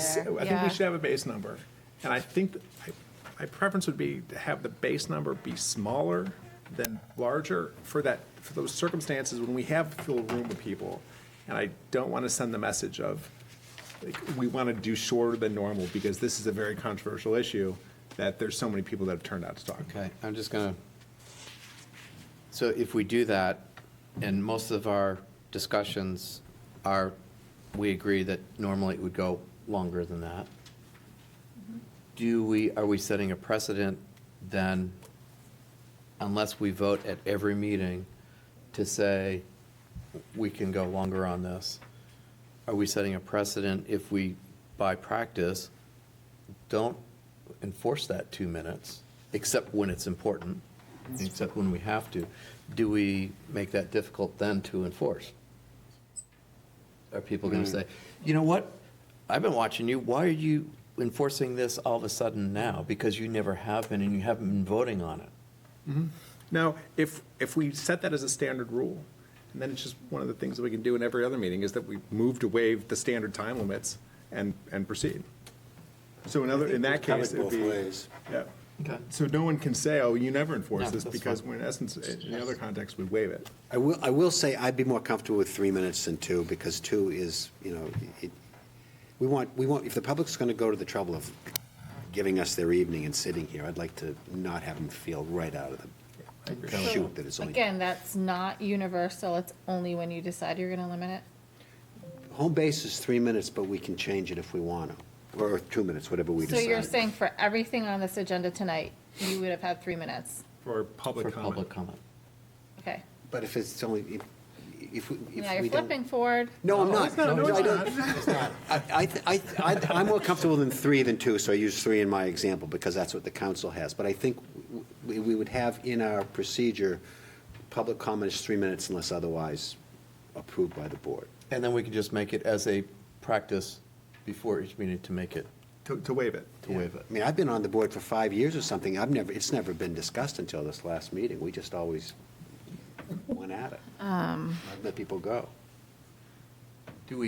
So if that's the case, though, do we need to have those? I think Jim's point is people have if you got people sitting in the hall, it's some I understand. expectation. I like having a base for when you guys do want to implement it. But I don't like you having to waive it at the Every beginning of single each time. meeting, because then now you're doing the same thing, you're just choosing when not to waive it. So I like the base time for times when you've got to limit it, when you have a packed room. How does the council word it? I can look. Okay. So far, we've tabled everything. No, it's, all right. they're, no, The they're point good, is it's to talk about good it. points to talk But we're about and then look at. Making yeah. progress, yeah. Yeah. And you got another one, Jim? The last one that I wanted to flag is currently they're under section 25. Bouncing around a little bit. It provides that all materials are going to be provided to us by 4 PM on the Thursday before the meeting. That's so far out that that's just getting ignored left and right. I think an example of what happened today, where we're getting things at, 3 o'clock is unreasonable. So you can definitely cut off, there's date issues in here because we had this when we worked 5 days. You can definitely cut off, the problem is a lot of stuff's just gonna get tabled because we historically, like in this case, we go through, but to go through everything with a fine tooth comb in 21 days with the workload, we can't always get there. Then you have holidays and we're not here on Fridays and, all sorts of things. So we can have a firm cutoff to get stuff out earlier, but like tonight, this would have been tabled. So you would be looking at more things getting tabled. So I would propose it as being close of business on Monday. Submit anything that's going to come to us by close of business on Monday. The idea being if applicants feel like they've got to get it done by then, like that's the hard deadline, or they will be tabled, then I think they're going to get it done by that deadline if it's feasible to do it. I know that's how it works in some other towns. Yeah, for sure, it does. Yeah, I agree with that. I mean, this was the one item I was going to discuss too, actually, 25. I mean, 2 hours between the Yeah. cutoff and the meeting, it's just not going to This get came in looked over at. the weekend and we weren't working Monday, so I chose not to review it, to be honest. I don't necessarily Holiday. think Monday is, I mean, I was even going to suggest Wednesday. I mean, that at least gives us Wednesday night to look at something before, I mean, personally, after kids go to bed, that's about the only time I have to do much of anything. So, I mean, Wednesday night, for example, would be, Wednesday or Tuesday? it would be 4 PM Wednesday would be the cutoff, so that if something is submitted 4 PM Wednesday, you have Wednesday and then, into Thursday before the meeting to review I something. guess the only thing that, I don't have a problem, if you want to have a hard cutoff, I don't mind that, it's just going to be Tuesday. There we people go. tabled. Yeah, I'm sorry. The only thing that really concerns me is like a recording plan. I mean, to table somebody, be like, oh, well, you know what? This has come up from the public, so we're going to propose a condition. They've got to have conditions on the plan. Or if they miss a map and lot, to then have to table them after we've run public hearing and all that. You can have discretion on that. You can use the phrase substantive written comments. Some substantive changes or written comments. So it's something like that where it's just incorporating something that's been, written in pen elsewhere. Yeah. But it's substantively the same, that wouldn't, that's okay. Anything that requires being circulated and saying, make sure you see this. Sorry, what number was that? That's 25. I'm comfortable having a hard cutoff with a meaningful lead time, because it's not just our convenience, it's also the public. I mean, there are some people, Yeah, if I they're agree trying to with that. follow something, they, 25 is written comments from the public, though. You guys had talked about before, in a version with, last year, about getting this, I think, Monday or Tuesday before the meeting, because Yeah. you guys felt like you'd have time to review it. Under the current, This isn't talking about submission items, this Okay. is talking. under the current rule, the submission rule. 25? I think it's item 2 addresses that, and it's far more strict, and it's being disregarded. left Okay, and right. so I would say, we need to come back to 25 then? I would say close of business for both public and submittals. Yeah, yeah. Maybe that means require, adding a new section, because this is kind of the current section relates to public comment. The secondary section would, relate to submission materials. I don't feel strongly about public comment. just don't So, like getting them, reading them for the first time when I sit down here. That's yeah. not enough. so here, I mean, I have no problem with, I guess, let's handle them separate. Public comment, the only downside, maybe it's not a downside, is you would have missed a lot of comments for the last one. They have the ability to come to the meeting, just, we're gonna have to have a hard cutoff. In my dream world, when I didn't have a huge workload, I'd love to have the packets done by 4:00 Thursday. That being said, 4:00 Thursday is a hard time to be getting tons of emails in your inbox when you close at 6:00. So if you want to keep a hard cutoff on public comment, I would actually suggest even moving it up earlier in the day or moving it to Monday, because 4:00 on a Thursday, when the post office closes at 4:30, 4:45 is problematic. I don't even mind public comment the day of. I don't know how others feel. I would say just the don't day- like seeing it Day here. before, or at noon or something. Day before, I think. Yep. Not on the day of. So public comment now, you're looking at a Tuesday? Tuesday before, The only, at whatever time works for you. the only thing I'd flag is that I think there's some value in having consistency between the two different types of materials, rather than one time for submission materials, a different time for comment materials. Although separating it allows the chance for, someone who's commenting can be confident they've seen everything. Well, I think the applicant material would need to be first. Exactly. I mean, Well, that and kind the of- applicant has, I think, 24 hours to respond to public comment. Okay, so can we flag that too, to look at, to come up with a timeline? Okay, so visit public comment. So back to materials from the applicant, Jim, what number was that? 25. No, that was public, 25 is public comment. Is it two? Oh, I'm sorry. Oh, it's item 2 addresses applications to be discussed, submitted. That's the 3 one I weeks think prior. should be strict. So that's applications to go to the town planner. So an applicant submits by Wednesday at noon. Wednesday at noon, 21 days prior to the meeting. Then we start circulating it internally. We circulate it to department heads, we circulate it to the town engineer.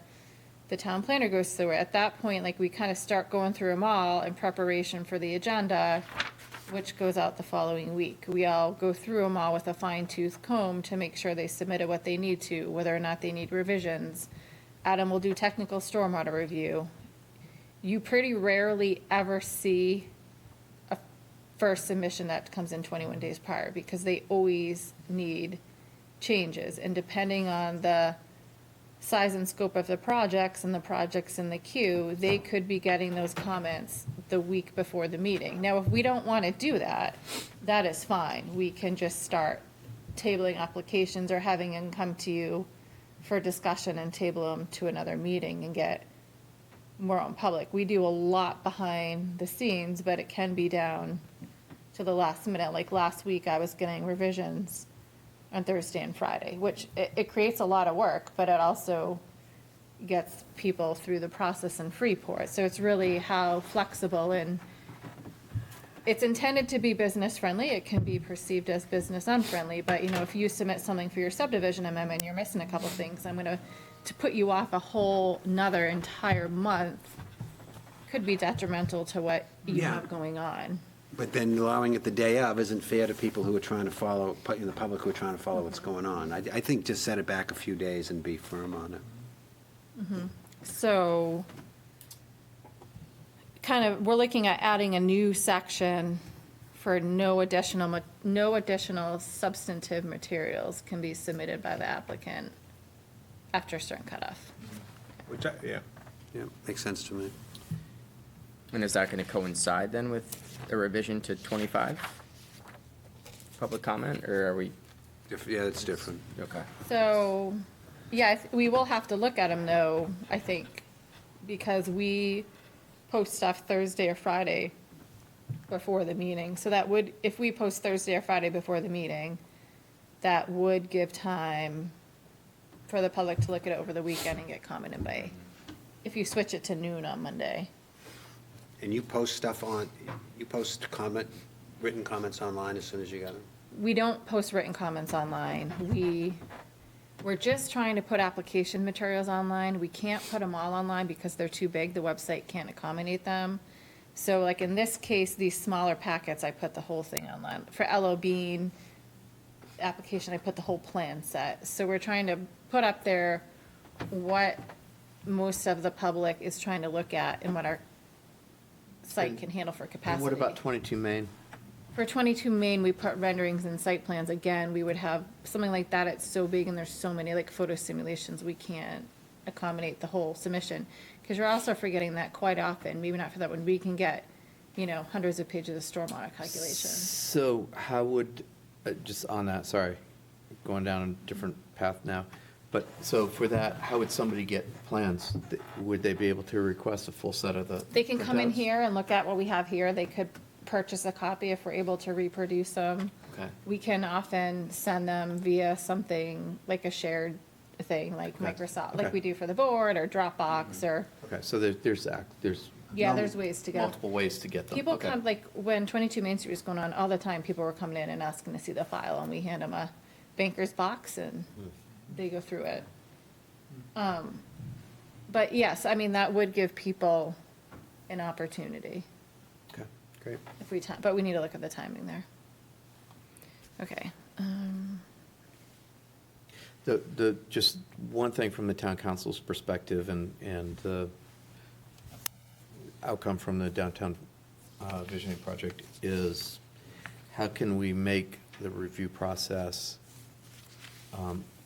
more expeditious?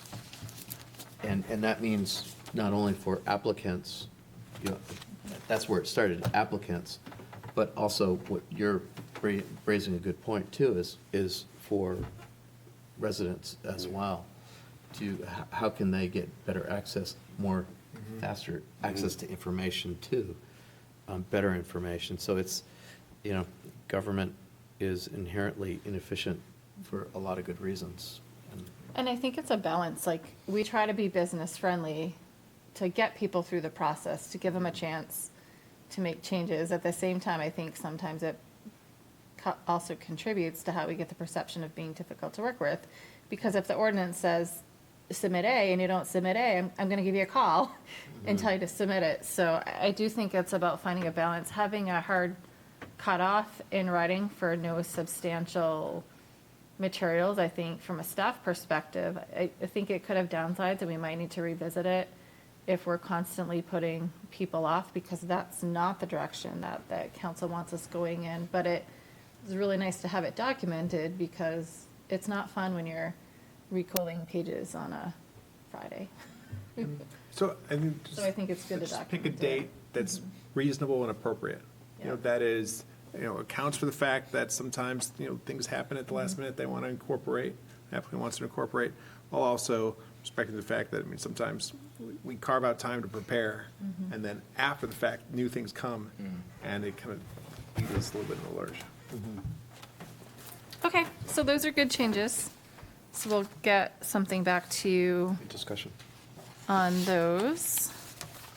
One other minor detail, and this isn't really in the rules of order, but if we're talking about conducting meetings more efficiently, something we saw, for example, at the 22 Main project or other subdivision reviews where we do design review, site plan review, subdivision review, all at the same time. We have multiple meetings where we break out the discussion into these three categories again and again and again.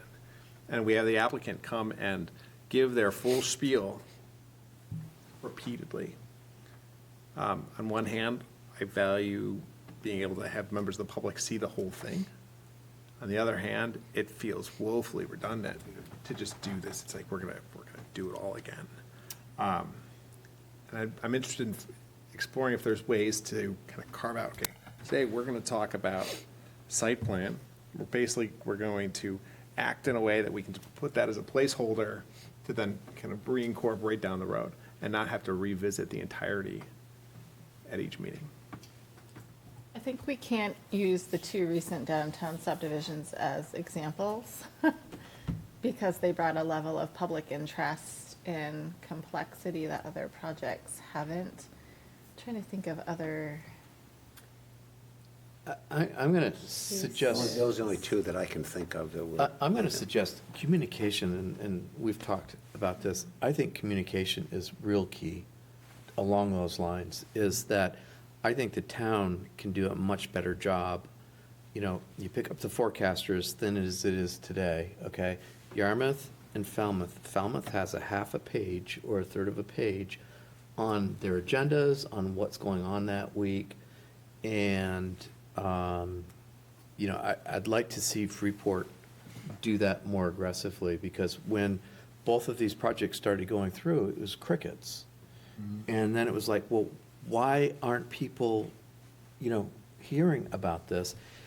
And had it been posted, you know, more aggressively, I think the process may have gone smoother or may not have. I don't know. But it would have gone better, I think, because more people would have been aware of it sooner. That's an open issue, and and you'll be happy to hear that I believe the communications coordinator position is in the proposed operating budget, which is going to get presented to the council on Tuesday.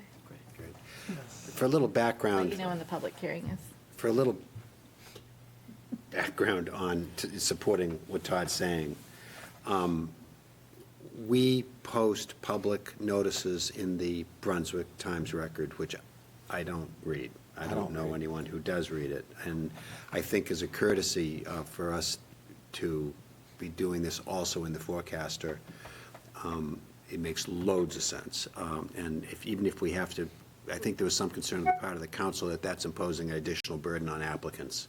Other towns don't care. I've paid thousands of dollars for that stuff and, you know, doing projects. And I also think, too, that, as an aside, if we can support the forecaster, which I think is important to the community, that, but I think it's also, right now, it's a medium that we're not We using. did And I think bring that would an help amendment with forward. Okay. some of the, Okay. There was to not explain council everything. support to require additional notice, probably but not, interesting, there's a bill before the legislature, they're looking at changing that requirement, so it wouldn't require the newspaper of general circulation, which is why we go in the Record or the Press Herald, because they're the only two around here that meet the requirement.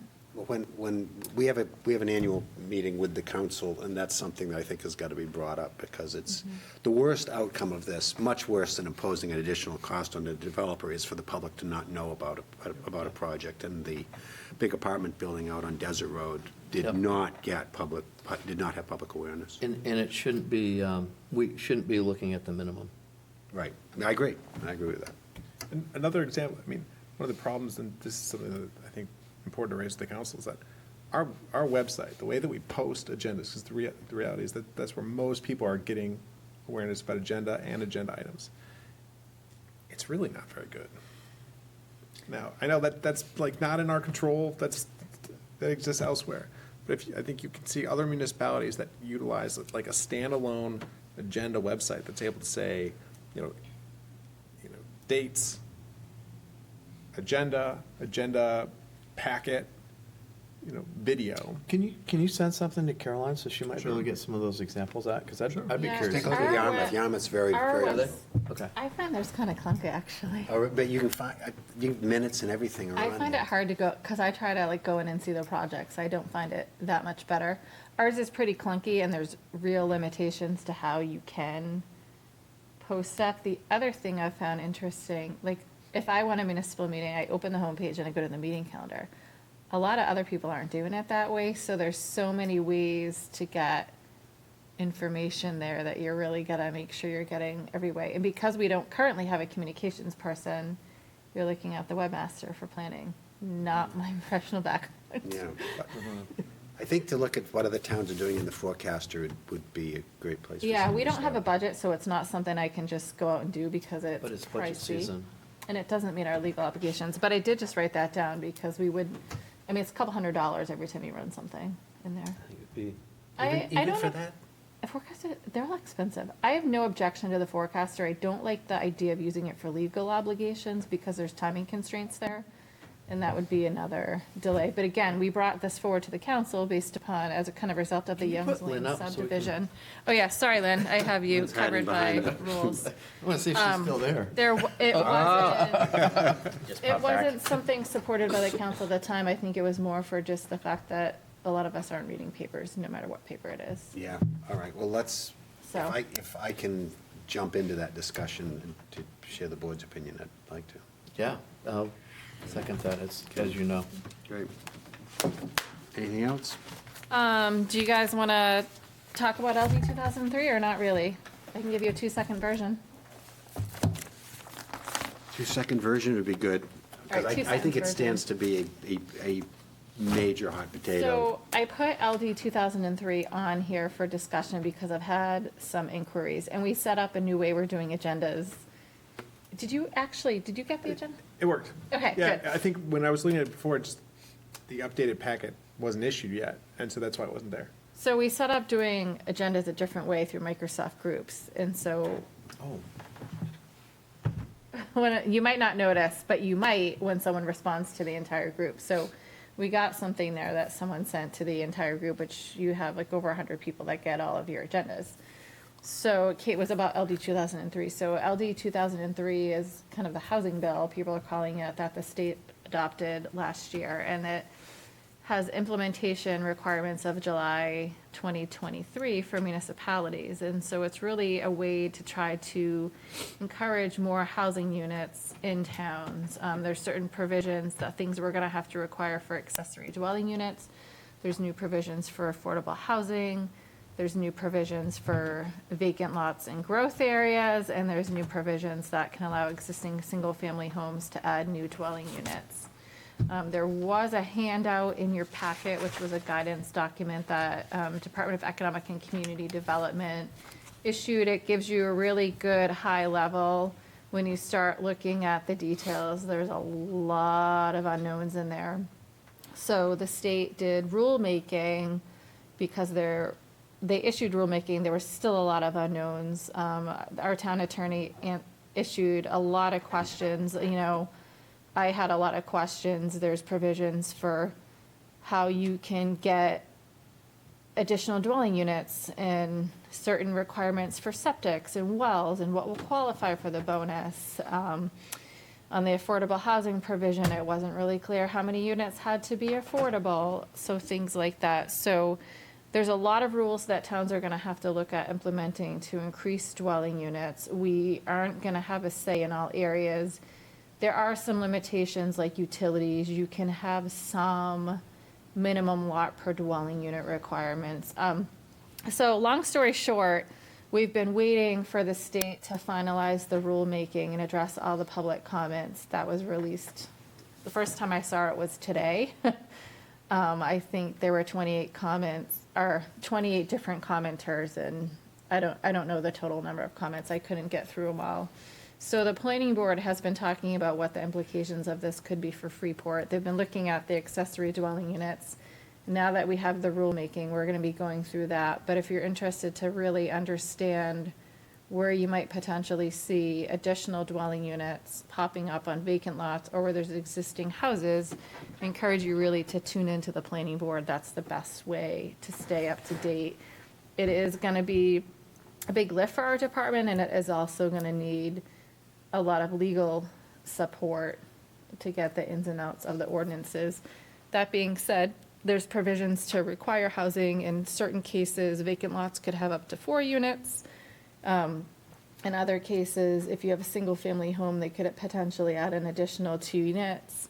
Thing you need to keep in mind is there's certain parameters such as growth areas, utilities, subdivision law, shoreline zoning. There's still a whole bunch of pieces that come into play. So at first glance, I think, we think that everyone's going to run out and put 4 units on certain vacant lots. But again, right there, you couldn't do that today unless you trigger subdivision, and certain things are going to trigger building codes. So there's a lot of information out there to little through. I encourage you to look at that document. It gives you a really good snapshot if you don't think about the fine details too much. so are they going to And push tune this into back the another planning year? board. I think it's effective July 1. There was talk, because of all the unknowns in rulemaking, that might happen. At what I looked at today very quickly, I didn't get through it all. I did not see that. So Presently, it's July 1? I believe it's still July 1. I think there's a couple bills out there to have the legislature consider delayed implementation. For Freeport, the planning board's really got a good handle on what they want to do with accessory dwelling units. So I think even if they delay it, I think that's because they've made some policy decisions on what they would want to recommend, I think we'll see that go forward. If they delay it, we could kind of slow it down a little bit and take a closer look at, what we want to do as a community for land per dwelling unit requirements in the rural zone and some stuff like that. But it's not something this board will really get into the details on, but I think it's something to be aware of and definitely encourage you to pay attention or tune into the planning board. It has the potential to be involve dramatic change. Yeah, some communities like Yarmouth, I know, is starting to do some general public workshops. We've been kind of just waiting for the rulemaking to come out to connect back with the town attorney on it, because we still have a lot of unknown questions, but right around the corner. Anything else on the agenda? Oh, this one item I forgot under Info Exchange. One of the things I had under Info Exchange that came in was a temporary activity permit. So you might remember, if someone requests a temporary activity permit for longer than 3 weeks, it has to go to the PRB for concurrence. It's not an official action. It's not an agenda item. I need to make you aware of it. If there's no objections to it being issued, then the code officer will issue it. This is for the temporary skate park in the parking lot down on Depot Street. They are looking to close off the parking lot and put the skate park in from April 17th to October 31st. This is, I think, the third year the code officer is prepared to issue it, but again, I have to bring it to the board to When is, ensure there's concurrence. when is construction likely to start on the 60 unit? I don't know, they have not come in. When They is had that parking going to go away? no idea.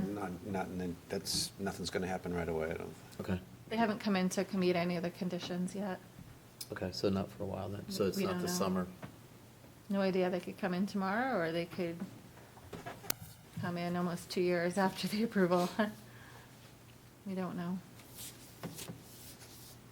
Anything else? So there, I just need Well, the board just to on that, I mean, note if they have any if that parking lot objections. goes away, does that create a parking crunch? And is that related to issuing, or is that, can that be contingent on whether that lot goes away and if there's a parking problem?